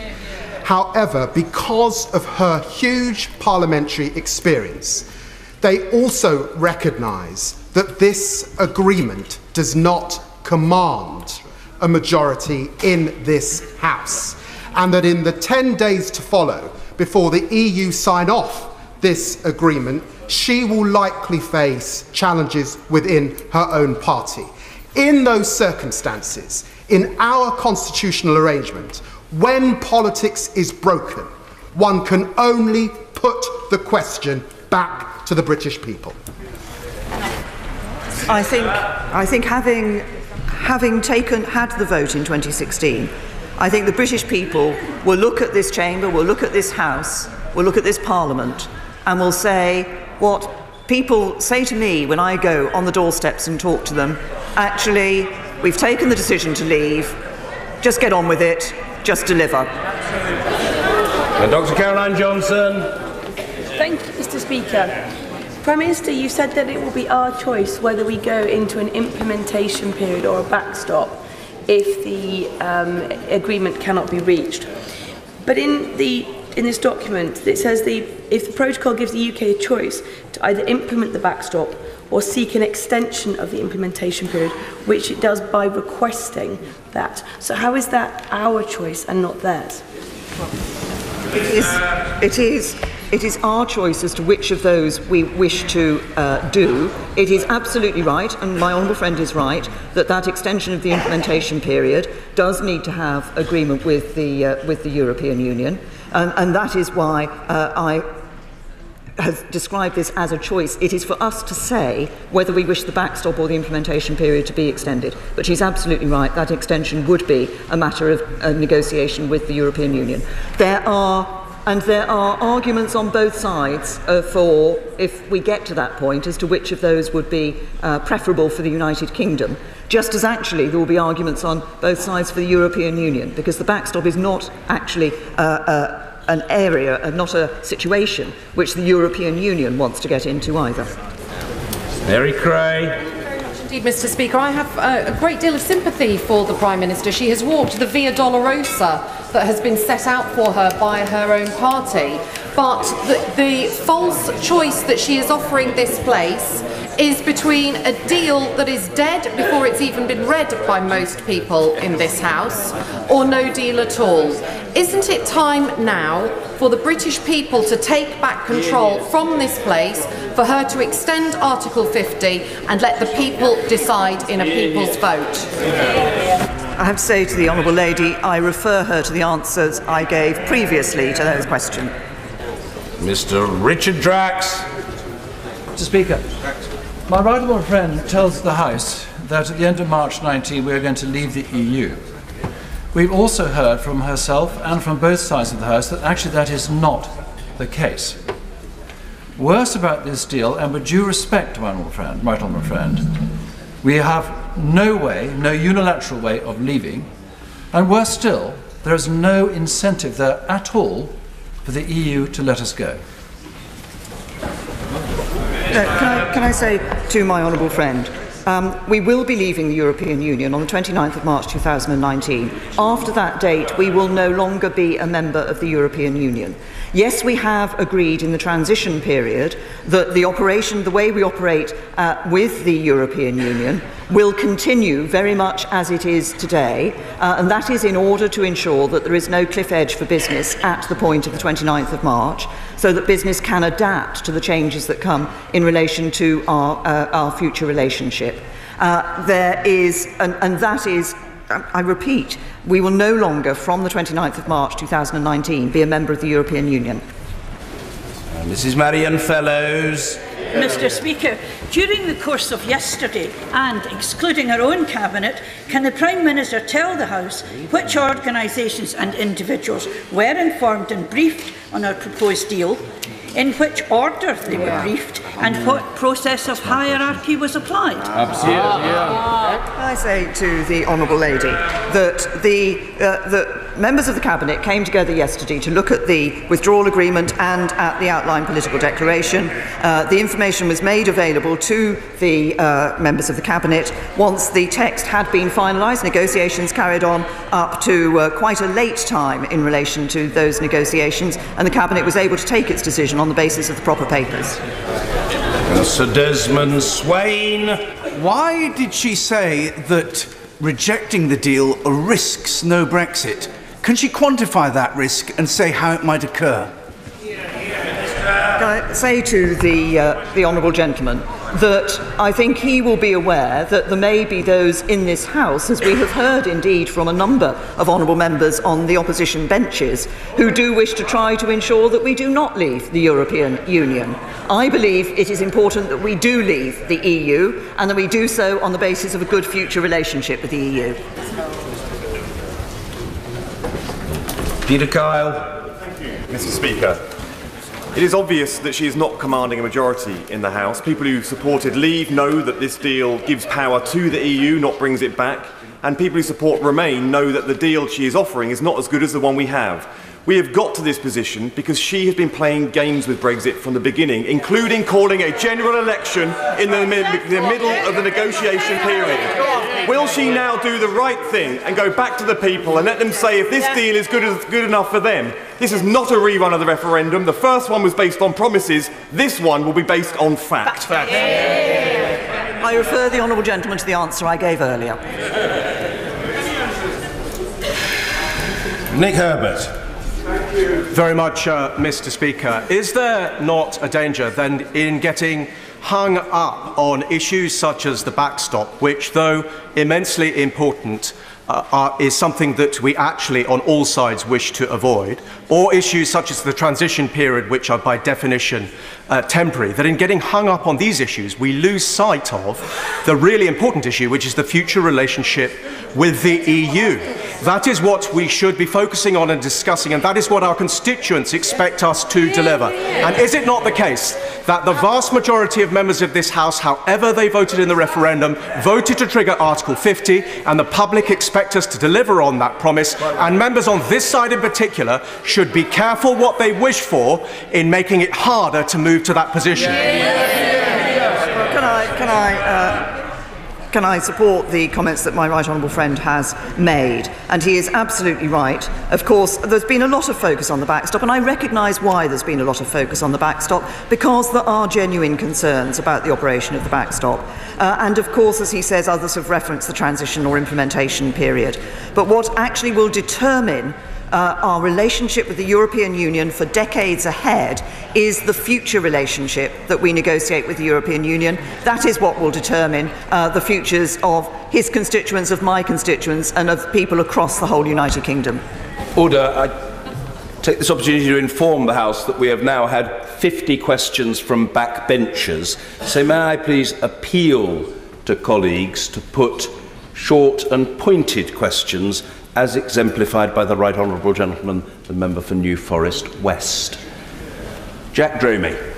Mr. Speaker, no deal would have catastrophic consequences for UK manufacturing. This deal will not pass Parliament. Why does the Prime Minister persist in seeking to achieve the unachievable?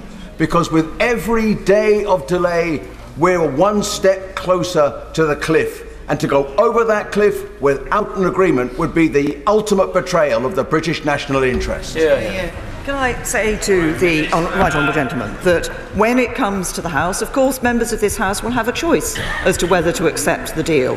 I understand that motor manufacturers have actually welcomed the deal. They recognise that this is a step forward in ensuring we can deliver on what matters to them for the future relationship and the future trading partnership with the EU. Vicky Ford.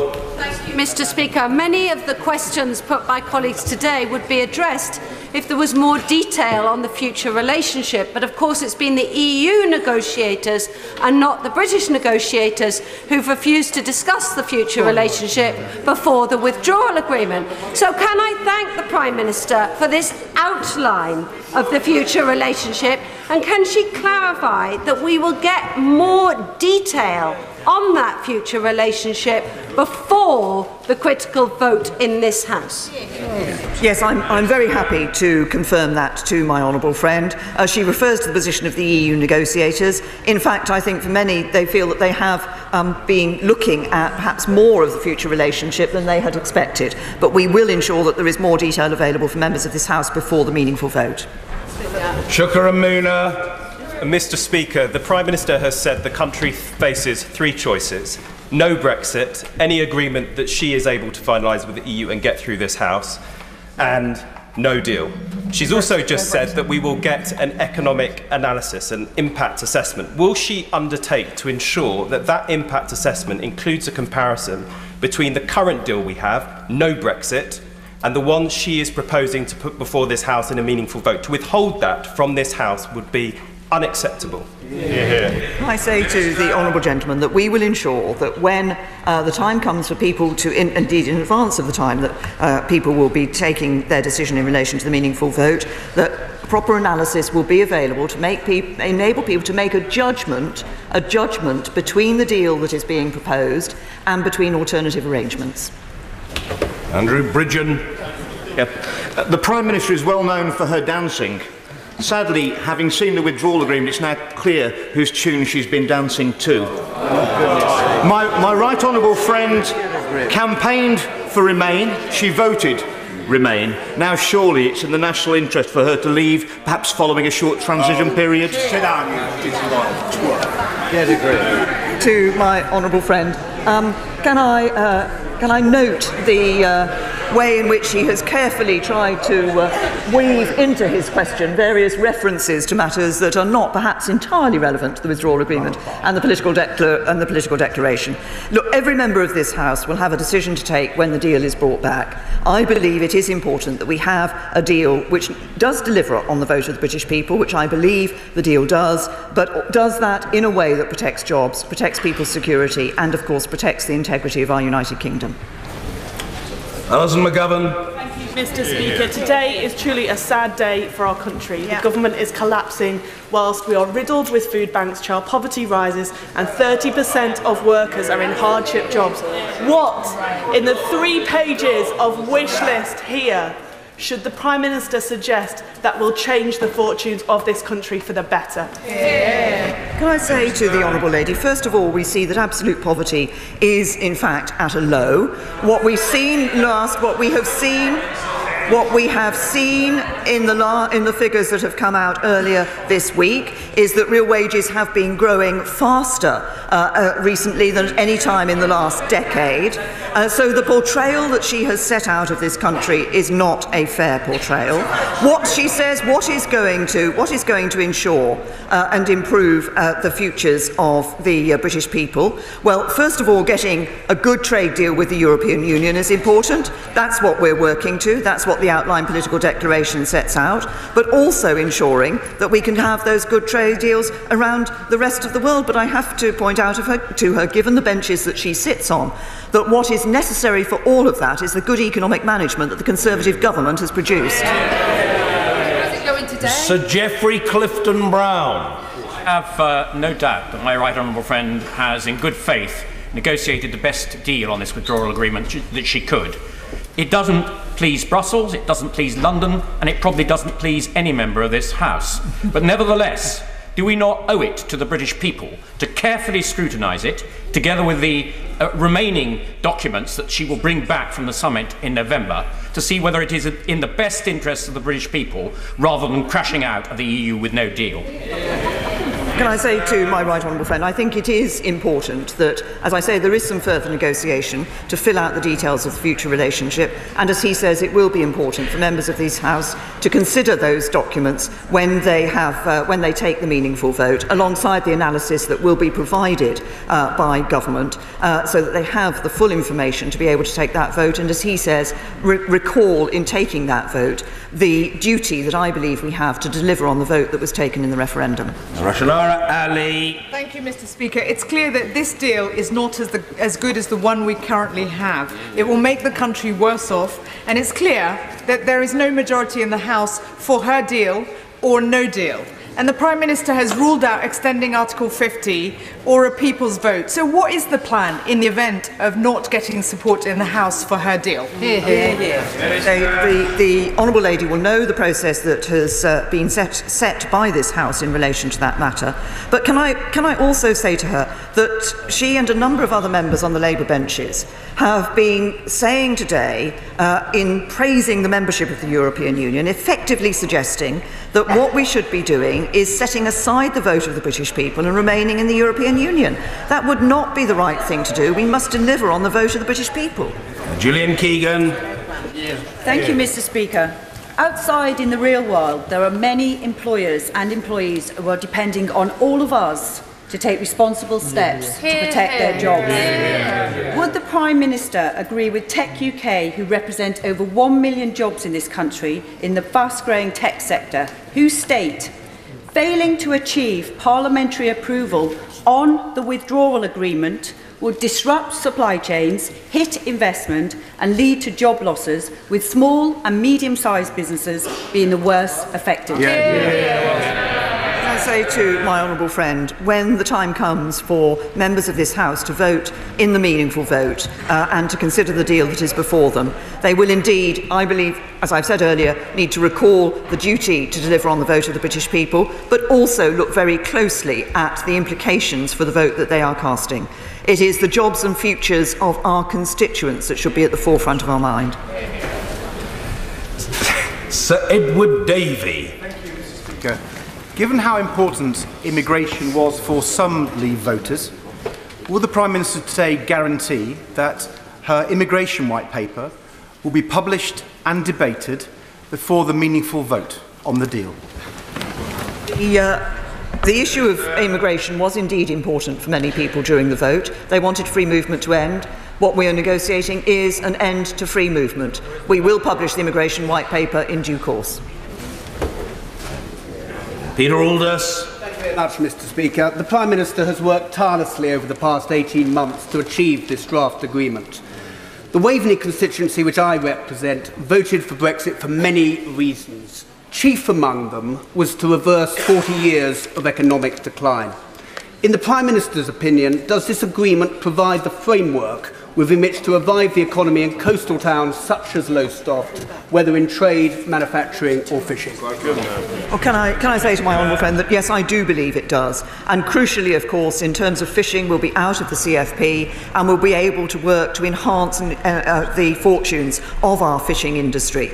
But also alongside this agreement, it's important to look at what the government is doing elsewhere through our modern industrial strategy, for example, to ensure that we are delivering an economy that works for everyone in all parts of the UK.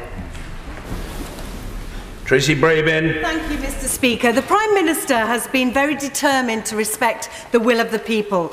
Over 60% of my constituency in Batley and Spen voted to leave, believing they'd be taking back control. But this deal's backstop will be policed by a third party. Now, today she said it won't be used, it won't be necessary, and it will be temporary. But in order for it not to be used, we're going to have to pay who knows what, potentially massive amounts to the EU to extend the transition period. How is making my constituents and the country poorer taking back control? I say to the Honourable Lady, the best way of ensuring that the backstop is not used is to get the future relationship, the future partnership with the European Union in place by the 1st of January 2021.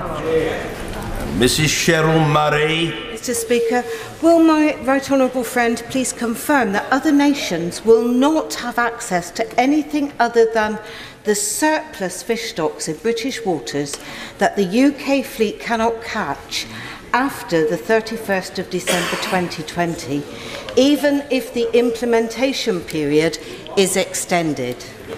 We have not changed our position that as of December 2020, the UK should be an independent coastal state able to negotiate the issue of access to its waters for the following year and obviously for thereafter.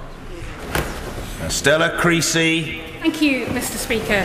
The Prime Minister's been on her feet now for almost 2 hours. She talked about making difficult choices. She also said that this wasn't the final deal. With the pound set to have its biggest fall for 2 years and only 7 MPs in 2 hours expressing any support for this deal at all, can she tell us what she expects to change to be able to break that deadlock? Can I say to the Honourable Lady that what will happen over the next few days and before the Special European Council takes place is the final negotiation in matters relating to the future relationship, to fill out the details of that future relationship, which will show a future relationship which will indeed be good for the UK economy. Dr. Andrew Murison. Firstly, huge personal respect for the Prime Minister, wherever you stand in this matter. Can I urge my right honourable friend to study evidence given to my Select Committee this week by customs experts, and in particular their suggestions around facilitation and technical ways of achieving a soft border and one that does not require a backstop? And would she agree with me that the independent arbitration panel is bound to find that if the EU does not negotiate the future arrangement with that in mind, it is likely to be found to have acted in bad faith?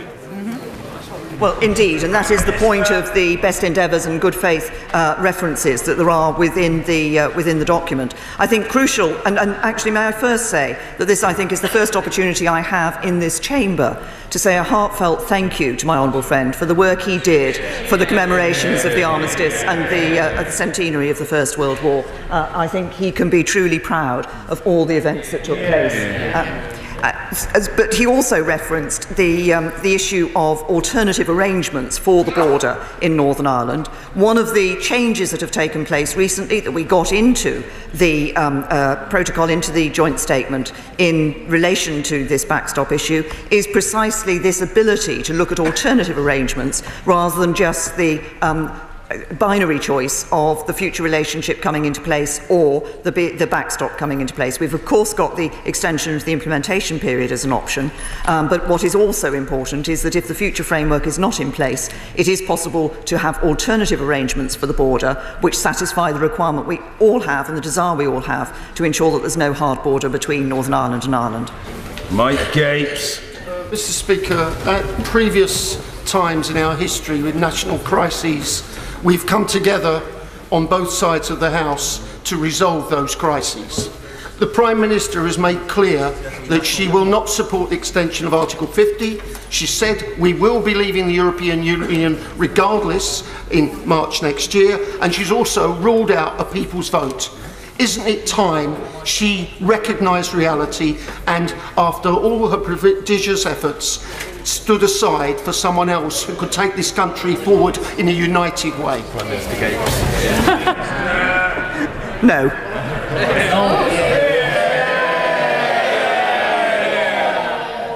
Adam Holloway. Thank you, Mr. Speaker. Does the Prime Minister feel she's listened to her officials while sidelining her Brexit secretaries, and is she now disobeying the instruction of my constituents in Gravesham? I have to say to my honourable friend the answer to both of his questions is no. I have worked with Brexit secretaries and obviously with officials, with the negotiating team throughout this process, and I believe the deal that we're proposing does deliver on the instruction of the British people. Dr. Lisa Cameron. Mr. Speaker, as a psychologist, it's clear to me today that the Prime Minister is in denial. However pragmatically agreed this deal has been, it doesn't command a majority in this House. If she believes in her deal and she wants to give back control, will she put it to the people? I refer the Honourable Lady to the answer I've given earlier on that question. Mr. Philip Dunn. Millions of people up and down this country and tens of thousands, hundreds of thousands of businesses want this House to get on with it. Could I say to my right honourable friend, as she looks to develop the future framework, I recognise that we will remain within the EU procurement rules during the course of the implementation period. The future framework protocol refers to mutual opportunities to go beyond the WTO government procurement agreement. Could she give some indication to the House as to whether that will include taking back control of our own procurement in this country? Prime Minister, the framework. Yes, we're developing a framework for our own procurement arrangements. Rachel Maskell. Mr. Speaker, in the light that a no deal will be a disaster for our nation, and in the high probability that this deal will not be passed by this House? Will the Prime Minister make it her first step to extend Article 50 to ensure that we don't fall off a cliff edge? Absolutely. No, the government has made clear that we will not be extending Article 50. Martin Vickers. Mr. Speaker, the draft agreement states that under no circumstances may the United Kingdom apply to its customs territory a customs tariff which is lower than the common customs tariff for any good or import from a third country. Would my right honourable friend agree that that is a severe limitation on our sovereignty and will limit the opportunities that Brexit offers? Well, can I say to my honourable friend that what he is talking about is the circumstances in which the backstop on the UK-wide customs territory has come into place. As I've said earlier, that is not a situation that either side wants to see happen, and even in the circumstances where the future relationship is not in place at the end of December 2020, it is not necessarily the case that that backstop would come into place. If we look at the future relationship, he will see that there is a specific reference to the independent trade policy for the United Kingdom, and that is precisely what we are working to ensure that we are able to do those trade deals around the rest of the world. And that was one of the questions we looked at when we put forward our proposals for the free trade area with the European Union, and we have gone forward confident that we will be able to do free trade deals around the rest of the world. Chris Bryant. I agree with the Prime Minister that there are no enemies of the people in this House. There are no traitors, whatever the national newspapers may have said last year, and every single member will make their own judgment according to their conscience as to what is in the best interest of the country. But I think the Honourable Member for Rayleigh was right earlier. There isn't a majority for what the Prime Minister is proposing in this House. There is a matter of time now. Time is of the essence. Hundreds of SIs, whichever we go after this, that have to be taken. Lots of legislation that has to be in place unless there's going to be chaos. Would it not make sense now, before she goes to the European Council, to have a vote in this House? If she wins, she's got the support of Parliament. If she loses, then we have to take another tack. Right, honourable gentleman. We will have a vote in this House. We will have a vote on in this House on the final deal that is negotiated with the European Union Council. As I said, although we have the outline political declaration at the moment, we will be filling that in with further detail, which will be available to members when they come to that vote. Bob Neal. Thank you, Mr. Speaker. The Prime Minister and I know that politics ultimately is about the art of the possible. And that's why I support her deal, and that's why the City Corporation and all the representatives of the financial service industry have supported it. Not least because it creates, in their words, the transition which is vital to take forward the complex issues in relation to our future relationships in that area. Does she agree that anyone who seeks to thwart this deal should weigh very carefully indeed the impact not just upon that key economic area but upon the rest of our economy as well? Say to my honourable friend that he is absolutely right. I think when people come to look at their decision in relation to this deal, it will be important for individual members of this House to weigh very carefully a number of factors, and the impact of their decision, not only on our financial services sector but on the economy more widely, will be one of those. Ruth Smith. Thank you very much, Mr. Speaker. My constituency voted leave, and I promised we would fight for the best possible Brexit deal for them. One that will protect industry. This isn't it. Given ceramics is mentioned just once in the 585-page deal, how can we trust the Prime Minister to deliver a deal that will benefit my constituents, protect jobs and return sovereignty?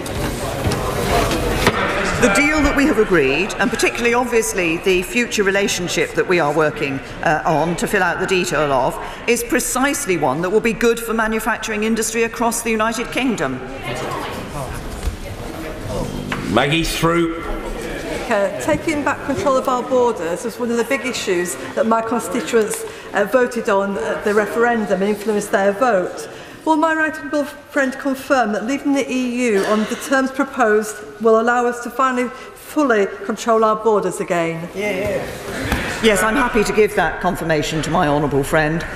Free movement will end. And that is one of the key elements, I believe, of the vote in the referendum that we need to ensure that we deliver for the British people. Kevin Brennan. Thank you, Mr. Speaker. If the analogy for the backstop is an insurance policy.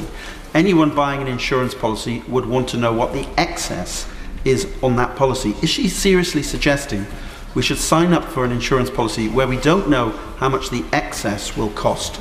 And we also can't leave that insurance policy without the agreement of the other party. I say to the honourable gentleman, one of the elements of the backstop, and this is where, in deciding should we be in that circumstance, whether the backstop or the extension to the implementation period would be preferable, one of the elements is that in the backstop there is no financial obligation. Rachel McLean. Mr. Speaker, it's impossible for any of us to know in this House exactly what was in our constituents' minds when they voted to leave or remain. It was a binary choice on that paper. Therefore, by that logic, it is absolutely impossible for everybody to get what they want. Certain compromises are necessary in the national interest, as the Prime Minister has said. So therefore, will she assure us today that she will exert every effort to outline the benefits of a future trade deal that will be in the national interest and will protect jobs and the economy? Well, yes, I'm happy to give that reassurance to my honourable friend. She's absolutely right. The nature of this negotiation is that both sides make compromises. That is what happens when two sides come together to negotiate arrangements such as this. But I'm very happy to assure her that we will make clear the benefits of the future trade relationship and the future trade deals we'll do around the rest of the world. Alistair Carmichael. The response of the Scottish Fishermen's Federation says, and I quote, "We have asked the Prime Minister for assurances that the establishment of a new fisheries agreement does not imply that EU vessels will be guaranteed continued access to our waters in return for favourable trade terms." Can the Prime Minister give the Federation that assurance? And if she can she explain why it's not in the draft deal? Say to the right honourable gentleman that we have made clear in the draft deal in relation to fishing opportunities that, in the outline political declaration, that the United Kingdom will be an independent coastal state and that we will be ensuring that we take control of our waters. It will be the United Kingdom that will be negotiating access to United Kingdom waters. James Cartledge. Given that there is clearly unease about the non-unilateral ability we have to leave the backstop, surely we have to discuss what credible circumstances could arise where we would wish to leave it and the EU would not wish us to leave. Does she agree with me? The only real scenario I could see is where we had entered into trade talks with another country where, for example, we were discussing lower standards. Does she agree that's highly unlikely, would not be supported by the public, and that therefore, although it is not impossible, it is remote that we would be in that circumstance? Can I say to my honourable friend, I absolutely agree that it's highly unlikely we'll be in that circumstance. He's right, first of all, that we will not be wanting to lower our standards in any decisions we take in relation to trade deals, but also that the backstop is actually an uncomfortable place for the European Union. They believe that the backstop actually has advantages for businesses in the United Kingdom, particularly businesses in Northern Ireland. These are advantages they will not want to see continuing. They have an interest in this being temporary, should we be in that position, just as we do. Sammy Wilson. The Northern Ireland protocols make it quite clear that Northern Ireland will stay under EU single market law and will also be economically separated from the rest of the United Kingdom. Articles 7, 9 and 12 show that, first of all, even if the EU allow the UK to leave the single market, Northern Ireland will still stay under single market arrangements, and any border down the Irish Sea will be subject to the willingness of the EU to allow that to be avoided. Can the Prime Minister then tell us how she can give an assurance that Northern Ireland is not going to be constitutionally separated from the United Kingdom and economically separated from GB, or is this not a case of Northern Ireland being put on a platter and an object surrender to the EU? No, it is not. the case. I have, throughout this discussion, throughout these negotiations, the interests of Northern Ireland have been one of the key issues that we have been putting at the forefront of our mind because of the particular geographical circumstances of Northern Ireland and its land border with Ireland.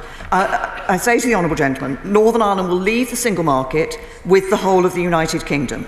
There will be specific regulatory alignment, which I recognise is uncomfortable, and I recognise that.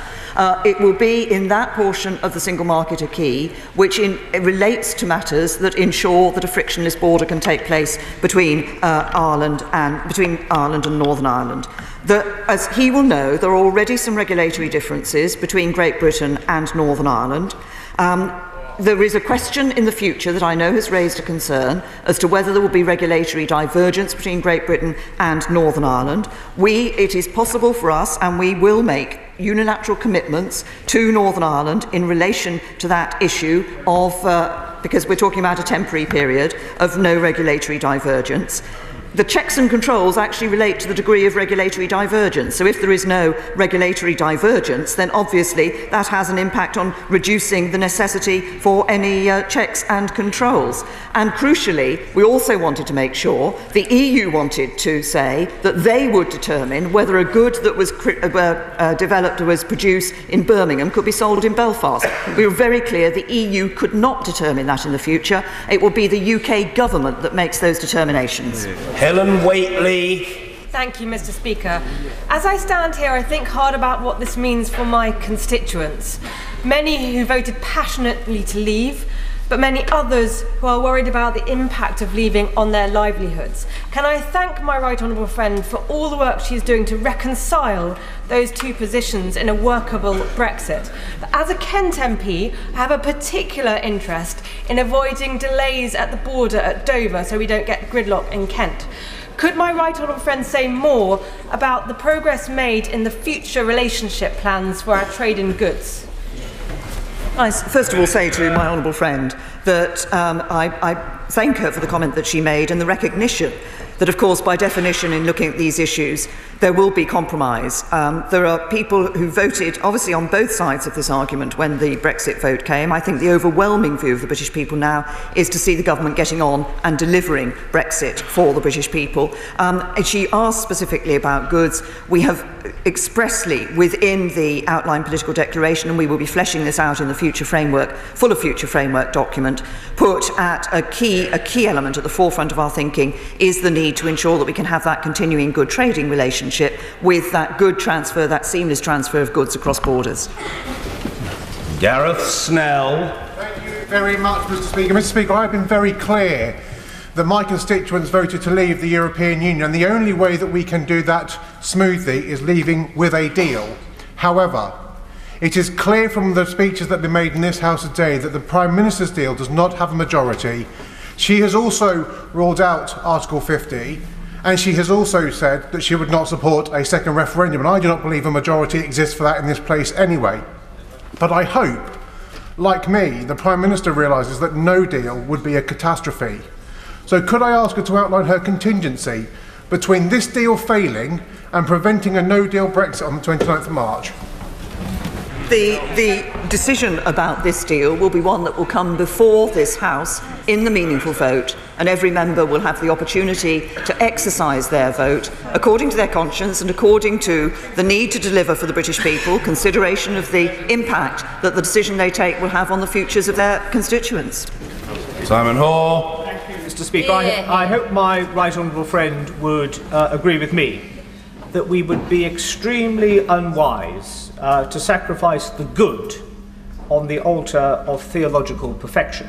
And if she does agree with me with that principled point, can she tell me if this is a good deal for the farmers and food producers, not just of my constituency of North Dorset, but for the country as a whole? I will say to my honourable friend that I think it is important that in approaching this issue of the deal, and honourable members, when they come to the meaningful vote, should look at this in questions of the realities of the impact and the practicalities of the deal that we have will put before this House. He asked specifically about farmers in his constituency of North Dorset and elsewhere. I can reassure him that I think in two senses this delivers for them. First of all, of course, we will be able to come out of the Common Agricultural Policy and develop our own policy for agriculture that does meet the needs of farmers across the United Kingdom. And secondly, when we talk about the frictionless border, of course, people often talk about manufactured goods, but fresh produce going across those borders is also equally important. Tonia Antoniazzi. Thank you, Mr. Speaker. The local Schaeffler plant closing, 200 jobs, 800 Virgin Media job losses. Since the 2016 referendum, there have been more job losses than jobs created. It is increasingly obvious that my constituents and constituents in Wales are worse off. And shouldn't this government respect the future well-being of the people by asking for a people's vote? I've answered the question in relation to the People's Vote on a number of occasions, and I refer the Honourable Lady to the answer I have given previously on that. I have to say to her, the employment figures that we saw earlier this week showed that we now see employment at a record high in this country. In recent years, including since the referendum, jobs have been created in this country. Lee Rowley. I have the huge amounts of respect for my honourable friend, and it gives me no happiness to say this, but nothing I've heard in the last 2 hours suggests that this is anything other than a bad deal. When will my honourable friend realise that in places like North East Derbyshire this is not the deal that they voted for, that they want, or that they will accept? I say to my honourable friend, in response to his question, I believe, and obviously he will have an understanding of the reasons behind the vote for his individual constituents in North East Derbyshire. I think if we look across his constituency and others, some of the key issues that people wanted to see from leaving the European Union were an end to free movement. We will deliver an end to free movement. I think they wanted to see an end to the jurisdiction of the European Court of Justice. We will deliver that as well. We will no longer be sending vast amounts of money to the European Union every year. We will come out of policies that have been of concern for a long time in this country, the Common Agricultural Policy and the Common Fisheries Policy, and we will be ensuring that, as I say, we have delivered on what I believe are the key elements of the vote that people took. While we do that, I think it's also right that we think of people's jobs in North East Derbyshire and elsewhere, and that's why I think it is important that we look for a good trading relationship with the European Union in the future, one that is based on a free trade area that enables manufacturing to continue to operate as it can do today. Paula Sheriff. Thank you, Mr. Speaker. Does the Prime Minister now accept that she inadvertently misled the nation during her now infamous Lancaster House speech, which appeared to offer a utopian vision of Brexit, possibly designed to appease both wings of her divided party, that simply cannot and never could be delivered? Hear, hear, well said. I have to say to the Honourable Lady that all the speeches I have made and the decisions that the government has taken are compatible with the Lancaster House speech. What the Lancaster House speech at its core set out was that in the new relationship with the European Union, we had to have a new balance of rights and obligations, and that is exactly what we are delivering. David Duquette. Constituents of my constituency, Banff-and-Buchan, and I welcome my right honourable friend's repeated and consistent commitment that we will be leaving the CFP. Of course, being out of the EU means we're out of the CFP in the same way that being in the EU, which is the policy of the Scottish Nationalist Party and others, means being in the CFP. You know it does. Will she also commit that unfettered access to UK waters by EU fishing vessels, out with our ability to control as an independent coastal state, will not be part of any future trade agreement with the EU? Can I say to my honourable friend that we are very clear that we will be an independent coastal state. There have been attempts to link fisheries and link access to fishing waters to the trade aspect of this negotiation. We've been very clear that we will not accept that we will be an independent coastal state so that it is the United Kingdom determining access to UK waters. Adrian Bailey. Thank you, Mr. Speaker. Uncertainty about our future trading relationships with the EU is undermining British business and having a chilling effect on our economic growth. There is absolutely nothing in this so-called deal which actually dispels or resolves the issues which are making for this. Will the Prime Minister recognise that instead of negotiating with the economic kamikaze tendency on her own party, she needs to reach out to this side of the House, build a consensus, or take the issue again to the public? To the honourable gentleman, that the decision that was taken yesterday actually gives that certainty to business, which is why business have been welcoming that deal. So we hear Richard Walker from Iceland. It delivers a clear path ahead that business so desperately needs. We see from the FSB I quoted earlier, this brings with it some certainty that our small businesses have craved. And there are other quotes from business. Business have welcomed the fact that we have recognised the needs of manufacturing industry in putting forward our proposals for the future relationship. Simon Clark. Mr. Speaker, I commend the Prime Minister for what she has said to members opposite, and indeed a handful on our own side, who have called for a politician's vote on the issue of a second referendum. It simply would not be appropriate at this time.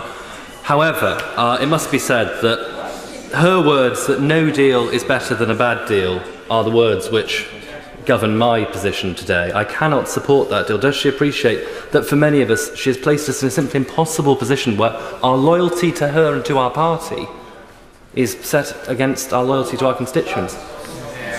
Can I say to the honourable gentleman, I fully recognise that the issue that we are dealing with raises some difficult decisions for individual members of this House. And the choices before members of this House are not easy, and I absolutely recognise that. And as I said, obviously, we will, when the final deal is brought back to this House, individual members will want to look at the details of that and consider, obviously, at the forefront, the interests of their constituents, the interests of this country as a whole. As I say, I recognise that this is not an easy decision for people to take. I believe that what we have negotiated is in the best interests of our country overall. We will be filling out more details of that before the matter comes before the House, and I hope members of the House will be able to look at that fuller detail and consider the various issues that they have to do so when they do that. But that in no way says that this will be an easy choice, and I fully recognise that. Karen Lee. Thank you, Mr. Speaker. I voted Remain, but I represent a Leave constituency. I try really hard to represent everybody in Lincoln, not just the ones that shout the loudest. And I truly get an evenly split mailbox on this. I genuinely do. But I feel that this deal doesn't meet the aspirations and hopes of either side. It fails to protect jobs and the economy, and it creates a border down the Irish Sea. I would just say, if the Prime Minister will not listen to the Labour benches, will she not look at the faces of her own side and listen to their words and actually recognise this is a really bad deal?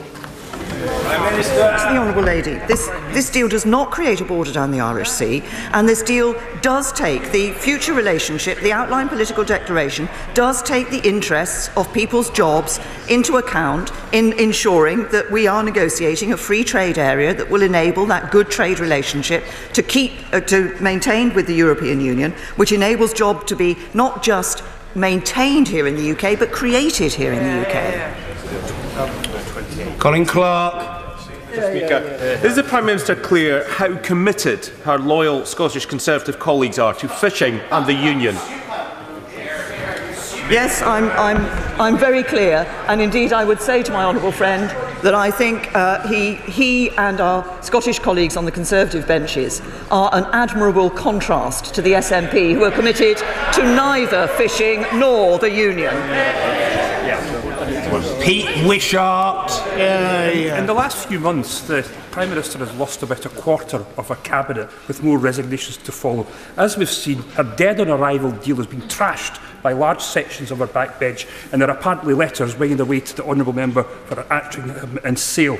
How many more indignities does the Prime Minister have to endure before she considers her position? My position is that I have only one duty, and that is to deliver for the British people in the national interest. Sir Oliver Heald. Prime Minister will be aware that Hertfordshire is fortunate enough to have some major businesses in pharma, industries in the aerospace industry, working to the motor industry and so on. And they rely on having short times for the delivery of parts, just-in-time arrangements of that sort. They have integrated manufacture across Europe. Can the Prime Minister say if she feels that this agreement that she has put before us is going to be in the best interests of businesses like that and all the jobs in Hertfordshire which rely on them? To my right honourable friend, that I do believe that is the case. The future relationship in developing this future relationship with the European Union, we have indeed been considering as one of the key issues the need to ensure that trade across the borders, those just-in-time supply chains, can continue, because many jobs in constituencies around the country depend on that. So I can give my right honourable friend that assurance. Sarah Jones. Thank you, Mr. Speaker. I visited a business in Croydon recently, and they are currently looking at warehouses just outside Amsterdam to move their business to, because they think that the direction of travel that this government has taken on Brexit will not work for them. Now, it's clear the Prime Minister is not going to get a vote in this House for this deal. She has ruled out extending Article 50, she's ruled out a general election, she's ruled out a people's vote, she's ruled out no deal as well. So can I ask the Prime Minister to categorically state, for the sake of the businesses in Croydon that are waiting right now to know what is going to happen in the future, what will she do if she loses the vote in Parliament? Can I say to the Honourable Lady, if she is concerned about the businesses in Croydon, she should look carefully at the future relationship that we're developing with the European Union. We will fill out further details in relation to that, but that future relationship will deliver for the businesses in Croydon, will deliver on the issues that they have expressed concerns about, and will deliver in a way that ensures jobs can be kept in her constituency. Mr. David Tredynick. May I congratulate my right honourable friend on securing this deal and say that there's much in here that will please my constituents who voted very strongly to come out, including taking control of our borders and ending the free movement of labour. But may I say to the Prime Minister, I think her task in bringing this to the House for a meaningful vote will be much helped if she can flesh out the future relationship. This is absolutely critical. Right. And for those of her friends in Europe who are listening to this debate, if they can come to her aid and make it clear that they really do want a future relationship secured before the backstop comes into place, she has a real chance of carrying this House.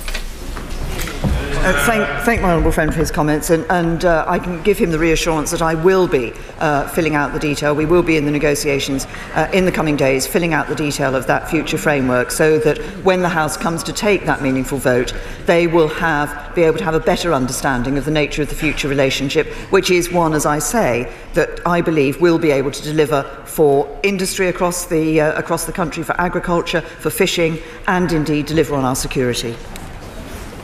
Vera Hobhouse. Mr. Speaker, does she accept that the fracturing of her own party demonstrate that the 17.5 million people who voted leave in 2016 were not united in what Brexit means for them, and therefore her claim of delivering on the majority vote of the British people is incorrect? No, the majority vote of the British people was to leave the European Union, and that's what we will deliver. Kevin Foster. Thank you, Mr. Speaker. I believe those who voted leave in Torbay did so because they want to see a global trading Britain, which would be epitomised by us joining the Comprehensive and Progressive Agreement for Trans-Pacific Partnership, which includes some of our oldest allies, including the one which gifted that very dispatch box. Would she reassure me that the deal she is proposing will facilitate British membership of that agreement? Friend, that reassurance. We specifically looked, when we were looking at this proposal, as to whether it would be possible to join the CPTPP, and I can give him the assurance that it would, and not only that it would be possible for us to join it, but also that there are members of the CPTPP who are keen for us to join it, such as Japan and Australia. Bernard Coker. Mr. Speaker, given the fact that it's obviously clear from the contributions today and the questions to the Prime Minister that there is not a parliamentary majority for the deal that she's bringing forward today, what is the plan that the Prime Minister has got? Just to wait for the vote to be lost and then panic? The British people deserve better than that. The Prime Minister has integrity. She has not got the confidence of this House to put this deal through, and there needs to be alternatives brought before us and the British people. The right honourable gentleman. We will negotiate the remaining details of this deal, and there will be obviously the EU Council on the 25th of November. That will then be brought back to this House. Information will be made available to members of this House. It is at that point that members of this House will determine whether they wish to support the deal. Mike Wood. Thank you, Mr. Speaker. Which part of the financial settlement under the proposed withdrawal agreement would be payable during the implementation period and during any backstop? The financial settlement has a trajectory in terms of payment, some of which would be, in fact, beyond the periods that my honourable friend has referred to. There is no specific financial obligation in relation to the backstop, should that backstop come into play. Patrick Grady. The Prime Minister is so confident of the merits of this deal. Is she not slightly concerned that when she goes to Europe, other member states will look at it enviously and want to leave the European Union on similar terms? Or does it not in fact give lie to the truth that the best possible relationship, by definition, with the European Union is the one that my constituents, the people across Scotland, for, which is to remain in the European Union? I'm tempted to refer the honourable gentleman to answers I gave earlier on this question. We had a vote. The overall vote was that we should leave the European Union, and that's what we will deliver. Nigel Huddleston. Thank you, Mr. Speaker. On all important political decisions, not only do I listen to my constituents and the businesses that employ my constituents, but I also ask myself the question, is this in the long-term interests of my children? I have a great deal of respect for the Prime Minister. She's a dedicated public servant. So can I ask her with all sincerity, given all the viable options available, is this deal in the best interests of my children? Can I say to my honourable friend that I genuinely believe this deal is in the national interest, and that means it is in the best interests of people up and down the United Kingdom, of whatever age they are, including those who are children today. What I want to do is to ensure that as we leave the European Union, we are able to build that brighter future, both with a good trade relationship with the EU, our nearest neighbours, but also developing those trade relationships around the rest of the world. It is that that has been at the forefront of our thinking, and I believe that is in the interests of his children and others for their future. Fangham Debonair. Mr. Speaker, this is a very divided country, and with the rise of the far right, we should be reaching out across differences, not narrowing down and only looking at our own sides. I've looked out and listened to people who voted leave, despite the fact I represent a very Remain constituency, but the Prime Minister has not extended the same courtesy to my constituents and the rest of the 48%. So I have to ask the Prime Minister, what has she got against listening to people who voted Remain? Prime Minister. To the honourable lady, my own constituency voted Remain, as it happens, and we have been listening to people across the country. We've been listening to businesses, we've been listening to individuals, and I believe that the deal that we have negotiated with the European Union, with the final details yet to be completed, is one that does deliver, because I believe that, and actually I think most people in this country today want the government to deliver Brexit, to get on with it, and to ensure that we do so in a way that protects jobs and livelihoods across our country. Gavin Newlands. Thank you very much, Mr Speaker. Both the Scottish Secretary and Ruth Davidson said they couldn't possibly support, indeed could resign over any deal that put the integrity of the UK at risk, a reason now cited in various ministerial resignations. I of course have every confidence in their own personal integrity and take them at their word. Can the Prime Minister confirm, has she received any correspondence confirming their resignations or intentions to do so? Sorry. I'm sorry, I thought the honourable gentleman was asking me effectively whether any members of the Cabinet or Ministers had resigned, and I think you will see from the public information that there have been some. Faisal Rashid. Thank you, Mr Speaker. After 2 years of insecurity and uncertainty, the Prime Minister is proposing an outline deal which is a real backwards step from the position the UK is now. Councils up and down the country, like mine in Warrington, are urging MPs to ask from a people's vote so they have a say on whether to be worse off. Does the Prime Minister agree with me that it is in the national interest now to go back to the people of this country, and also, if Parliament vote down this deal, will she give British people a voice? To the honourable gentleman, we gave the British people a voice. We gave them the opportunity to choose between leaving and remaining in the European Union. They chose to leave, and that's what we'll deliver. Mr. Richard Bacon. Mr Speaker, when we become an independent coastal state again, which I very much look forward to, of course our fishing waters will need protecting. Will the Prime Minister consider commissioning a new fleet of very fast naval vessels to chase down and capture any vessels that come into our waters to fish uninvited, thus protecting fishing and our rights to fishing in Scotland and right down the east coast of East Anglia, including my neighbour's constituency of Lowestoft? I say to my honourable friend, I'm not sure whether his question was more intended to be a support for the fishing industry or a bid for the Ministry of Defence for the comprehensive spending review.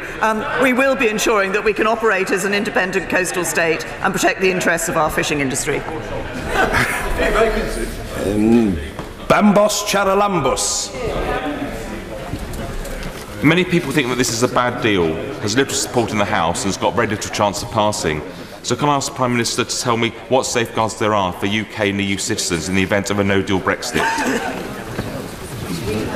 Being very clear that in the event of a no-deal Brexit, European Union citizens who are living here in the United Kingdom will have their rights protected.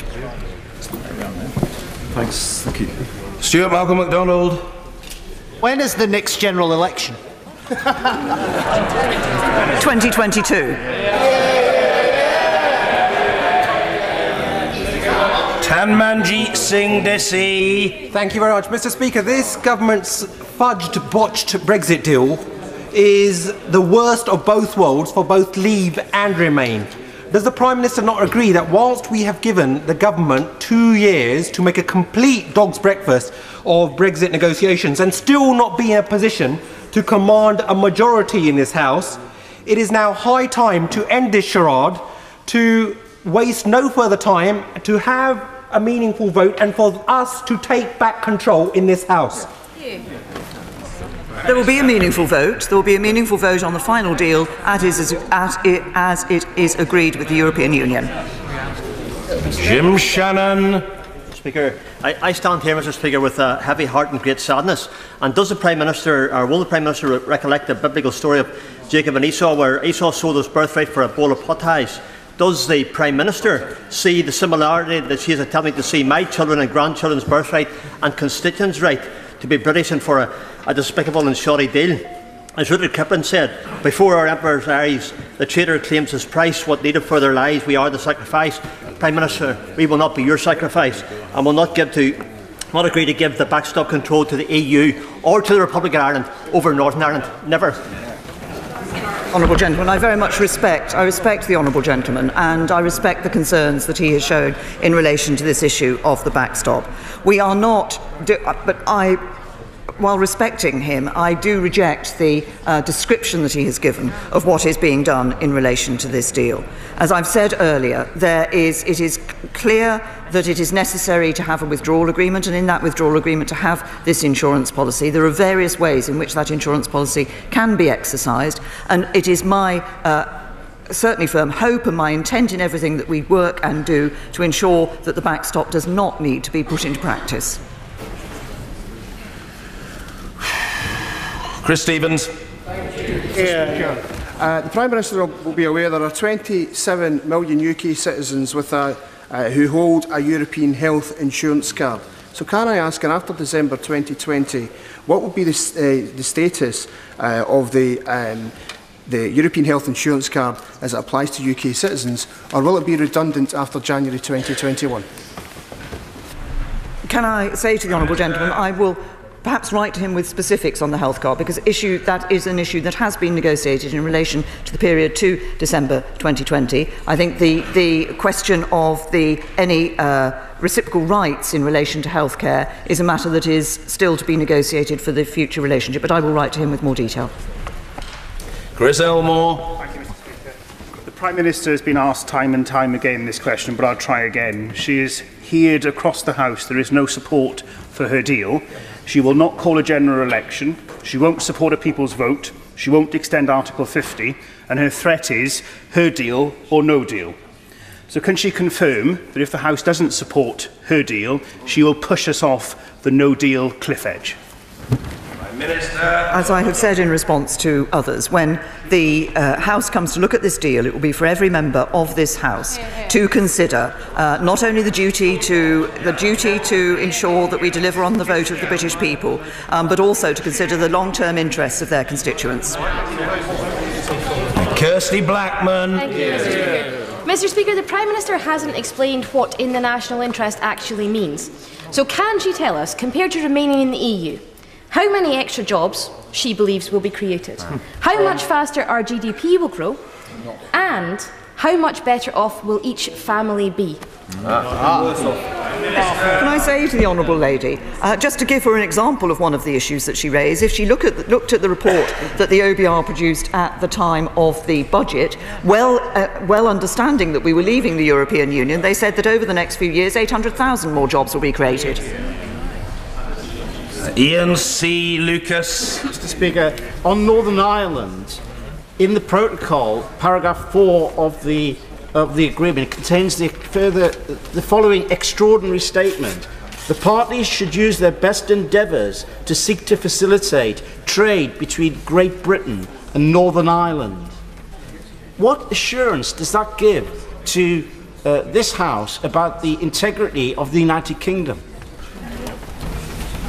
Working and are very clear in the issues that we have developed that there will continue to be that trade between Northern Ireland and Great Britain. I responded a little earlier to another honourable member of the House in relation to the impact of any regulatory requirements that there are as a result of the UK EU-wide customs territory. I also was clear about the changes that we have brought about in terms of approvals, for example, for the ability of companies to be able to sell and to have that business across between Great Britain and Northern Ireland. It was one of the commitments we gave in December, and it's a commitment that continues. Clive Lewis. Mr. Speaker, I'm sure the irony has not been missed on the Prime Minister that it's exactly 80 years ago that another Conservative Prime Minister came back from Europe waving a piece of paper and claiming success. I believe the exact words were "peace in our time," and it was Neville Chamberlain. Given that there is no peace on the benches opposite, given that you do not command the support of this House, can the Prime Minister tell us what the options are? A general election, or a people's vote, or a hard Brexit cliff edge? The honourable gentleman will have heard the answer that I have given to other members of this House. When the deal is brought back from the European Council to this House, it will be up to individual members of this Parliament, of this House, to determine whether they believe that is a deal that they can support in the interests of their constituents and in the national interest or not. Matt Weston. Speaker, following this debate, the odds are that the government will be forced into a U-turn on this other FOBT, namely the fudge over Brexit terms. Given the meaningful vote is likely to fail, would it not now be prudent for the Prime Minister to ask the EU for an extension to Article 50 and offer the public a second vote?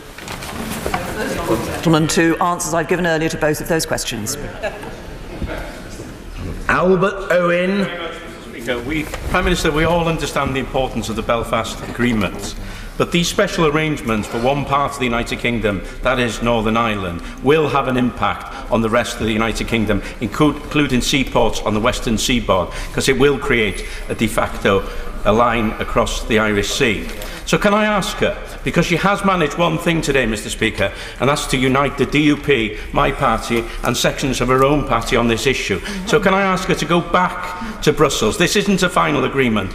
Look at this again. Let's have fairness and unity in the United Kingdom. Can I say, say to the honourable gentleman that I think he's referring to the circumstances of if the backstop was operated. Of course, the border issues between the way the border would operate between Northern Ireland and Ireland would be different from the way the border would operate between Great Britain and the rest of the European Union. That's exactly one of the issues that will be considered should they be at the point of having to determine whether the best option was the backstop or indeed the implementation period. Because if it was an extension of the implementation period, then of course the frictionless border with the rest of the EU would continue as it is today. Bill Esterson. The Prime Minister says that it is a choice between her botched option or no deal. It's crystal clear to everyone there is no support in this House, or majority support in this House, for either of those options. And it's also clear that the half-hearted preparation for no deal means she knows that's not a realistic choice. So when is she going to admit that she needs to allow Parliament to come up with alternatives, and she better do this sooner rather than later? First of all, I say to the honourable gentleman that we are making clear preparations for no deal. We have continued to make those preparations. We stepped those preparations up this summer. Parliament will have an opportunity to vote on the deal in the meaningful vote. Paul Farrelly. Thank you, Mr. Speaker. Right at the outset today, the Right Honourable Learned Member for Rushcliffe quite rightly stressed the importance of freedom of movement of goods. But services are also a vital part of our economy, at which we are very good. So could the Prime Minister explain what benefits her approach give to the services sector that it doesn't already enjoy?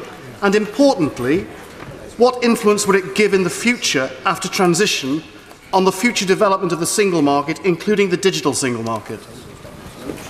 Well, as the honourable gentleman will know, once we leave the European Union, we will not be participating in decisions that the European Union takes in relation to its particular market. I think it is important, because services are so important to the UK economy, that the flexibility that is set out in the outline political declaration is available to services, financial services and others. This is a key area for the United Kingdom, and it's a key area in which I expect that we will be able to develop good partnerships and good relationships, not just with the European Union, but with other parts of the world as well, to the interests of his constituents and others across this country. Peter Grant. Thank you, Mr. Speaker. The Prime Minister finally admitted last night that there are not two but three possible outcomes from where we stand just now. Yet she still insists that Parliament will only have allowed a binary choice between two of them, will be denied the right to vote on the only one of the three options that has any chance of commanding majority support, will be denied the right to vote on the one that the majority of MPs now believe is in the best interests of our constituents. And by what stretch of imagination does that constitute a meaningful vote, and in what parallel universe can it be described as returning control to Parliament? The meaningful vote will be an amendable motion, but as I have said previously, I think if you went and asked most members of the public, if the government brings a deal back from Brussels, what do you expect Parliament to vote on? I think they would expect Parliament to be able to have a vote on that deal. Clive Efford. Thank you, Mr. Speaker. The Prime Minister's got to accept responsibility for the position she's put herself in. It was she who thought it was a good idea to make the member for Uxbridge her Foreign Secretary. She's appointed two arch-Brexiters as the Brexit secretaries. These people were always going to lay her low and desert her.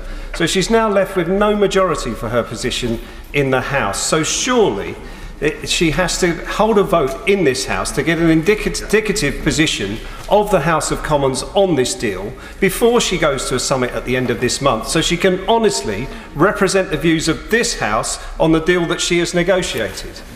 Minister. House will be able to take a vote on the final deal that is negotiated with the European Council. That is what we have committed to this House, and that is what will happen. Neil Gray. Speaker, the people of Scotland voted by a wide margin to remain within the EU, and ever since that point the democratic wishes of the people of Scotland have been disrespected, as have the wishes of the democratically elected Scottish Parliament and the Scottish Government, who have put forward compromise positions to the government, UK Government on Brexit. But can she confirm that yesterday the disrespect to the people of Scotland was extended threefold? Firstly, in terms of providing a differential deal to Northern Ireland. Secondly, in terms of providing briefings to the Government of Gibraltar before the Scottish Government. And thirdly, as was pointed out on Radio Scotland this morning by the honourable member from West Aberdeenshire and Kincardine, that the Conservative members from Scotland were briefed on the text of the withdrawal agreement before the Scottish Government. Is that the case? Say to the honourable gentleman that he talks about respecting the positions that have been taken. Throughout this, we have respected the fact that we are negotiating on behalf of the whole of the United Kingdom and in the interests of the whole of the United Kingdom.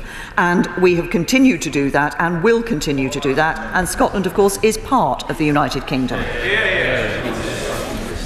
Martin Whitfield. Grateful, Mr. Speaker, and also to your indulgence earlier today. I'd like to ask the Prime Minister, why is no Brexit a risk to the United Kingdom and my constituency of East Lothian?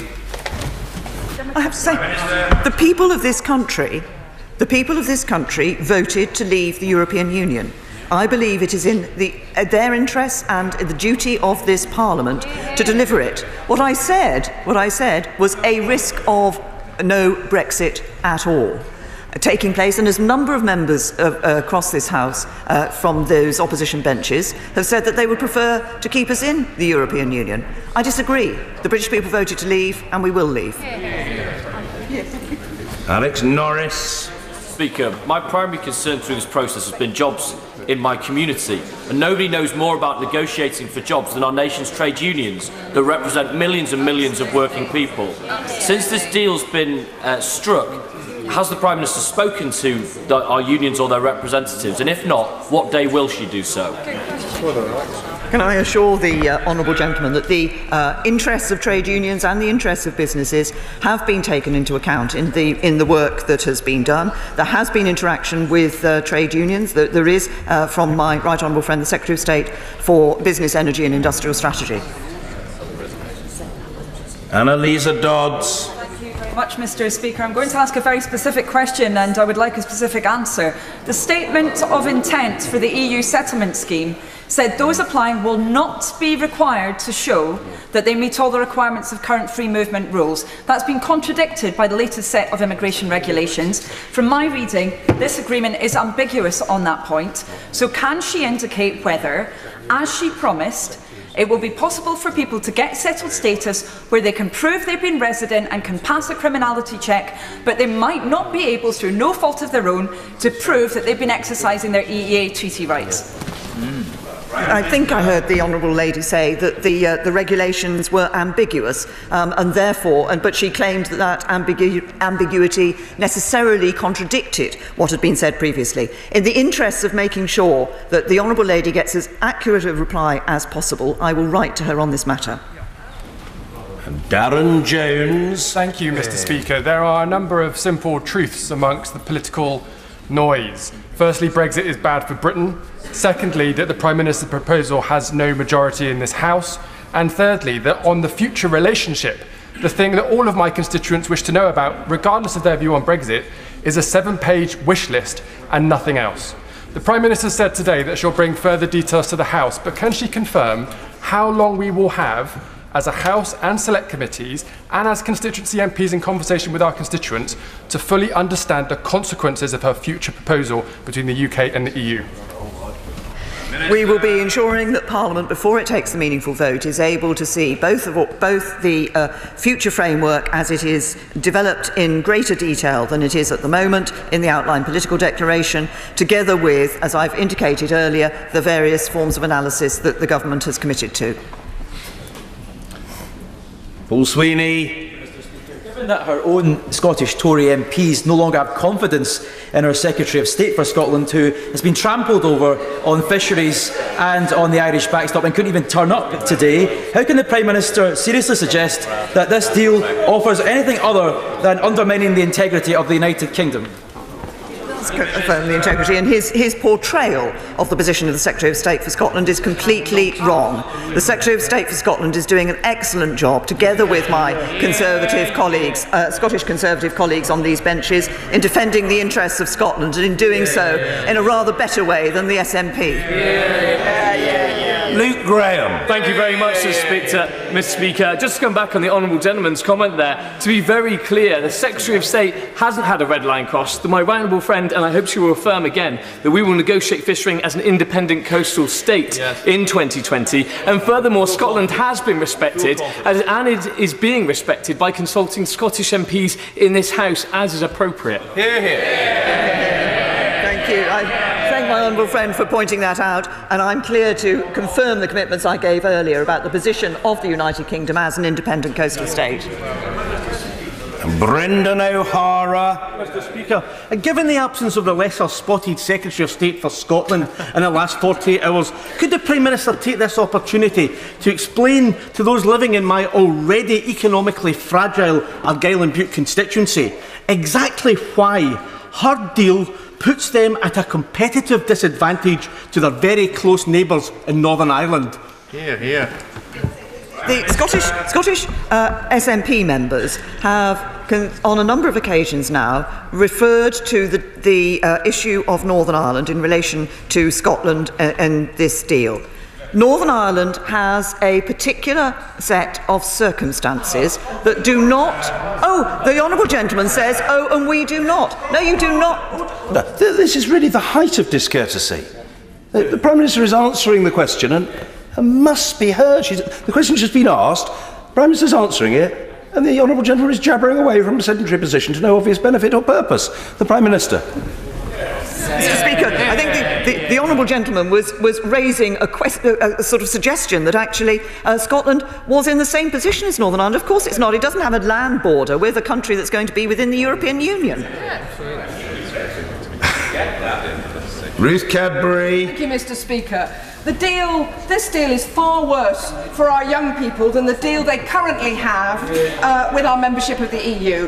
This deal has no guarantees on Erasmus, on funding for EU students, on their travel and work rights in Europe, on EU research funding worth €100 billion.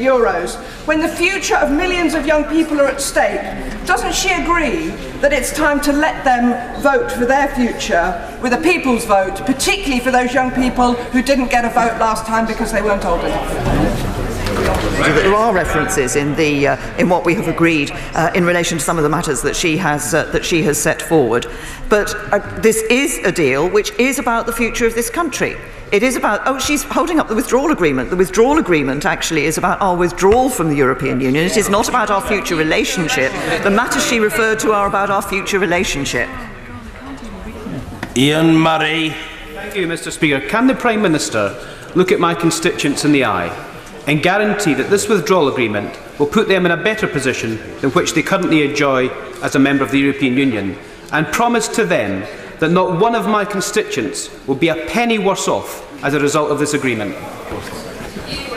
What is going to ensure the future of the honourable gentleman's constituents and those of members and right honourable members across this House is not the withdrawal agreement, but the future relationship that we deliver with the European Union. That's precisely why we have put the element of the economic partnership as such an important part of that future relationship. Stuart C. MacDonald. Thank you, Mr. Speaker. The Prime Minister is yet to answer a simple but very important question. If her deal is rejected, what will her government do next? Resign. As I said, in fact said quite a lot earlier in answer to a question, there is the process that will happen were that to happen is set out quite clearly for this House. But The question is, how will individual members of this House approach this decision when they come to make it, in the interests of the country and in the interests of their constituents? And they will need to have at the forefront of their minds the duty to deliver on the vote of the British people to leave the European Union, and the overall national interest of our country and the interests of their constituents. Anna McMorrin. Mr. Speaker, the world is looking on us with horror and sympathy. My constituents in Cardiff North, people up and down Wales and across the UK, worry how to make ends meet.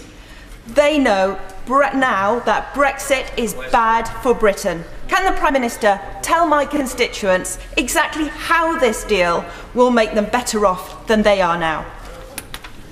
The Honourable Lady says that she is concerned. I've set out before why I think this deal and the future partnership we can have with the European Union and trade deals around the rest of the world can benefit our economy, benefit jobs, benefit the Honourable Lady's constituents. She says her constituents worry about how to make ends meet. It's precisely why this government is a government that has continued to increase the national living wage, that has been put through tax cuts for millions of people in this country. Catherine West. Thank you, Mr. Speaker. Could the Prime Minister enlighten the House as to why the member for Sale and Antrim may be meeting with the Chief Whip at this moment? There you go. But that nothing to do with the statement. There's nothing to do with the statement. Dr. Paul Williams. Thank you. Thank you, Mr. Speaker, and thank you to the Prime Minister for staying to answer everyone's questions. The Prime Minister says that we risk no Brexit at all. Our NHS relies on EU workers and depends on EU research and medicines collaboration. How is this deal better for the NHS than no Brexit? I say to the honourable gentleman, first of all, that the British people voted to leave the European Union, and we have a duty to deliver on leaving the European Union. If he is concerned about the future of the National Health Service, then I hope he supports the significant decision that this government has taken to make the biggest injection of funding into our National Health Service in its history, with our multi-year funding programme, over £80 billion more going into the National Health Service, and the 10-year plan that ensures the sustainability of our NHS into the future. Prime Minister, thank you. Colleagues, thank you. Yes,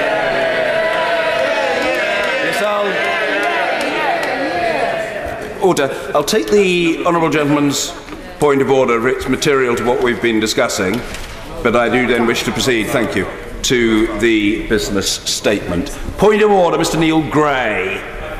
Mr. Speaker, on a point of order, it was suggested this morning on Radio Scotland by the Honourable Member from West Aberdeenshire and Kincardine, and later confirmed apparently by the member from Ochil and South Perthshire, that the Conservative members of this House from Scotland were given advance sight of the withdrawal agreement before other party leaders in this House and before the democratically elected devolved administrations. Now, I know my constituents in Airdrie Shotts would see that as being disorderly and disrespectful, but I wonder, Mr. Speaker, whether you could confirm in terms of the rules of this House whether that was disorderly and disrespectful.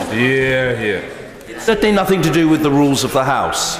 I mean, I'm sorry to disappoint the honourable gentleman if he thinks that it is, but it's nothing to do with the rules of the House. There are judgments to be made in this matter, and opinions will differ as to the wisdom of particular courses of action, but there's been no breach of order. I absolutely recognise the irritation or dissatisfaction of the honourable gentleman, but that is distinct from any question of procedural impropriety. Point of order, Mr. Luke Graham. Just in response to the point of order that was just made, I just want to clarify.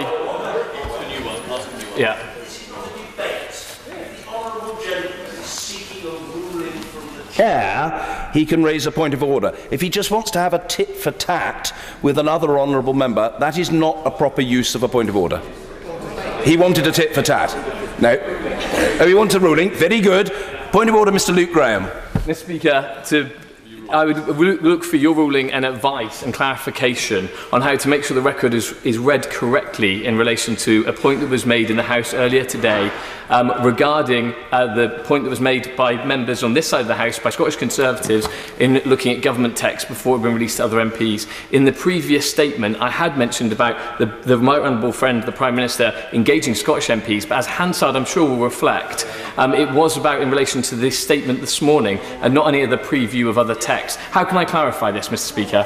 Clarification, I advise the honourable gentleman, in terms that brook of no contradiction or misunderstanding, is contained with within the terms of his own inquiry.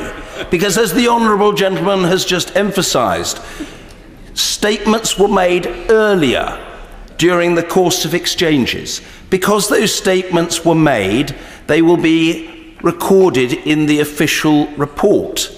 And therefore, all people need to do is to study the official report, including to establish what was and what was not said by the honourable gentleman. I hope that that is helpful to him, and he will now go about his business with an additional glint in his eye and spring in his step for the rest of the day. Very good.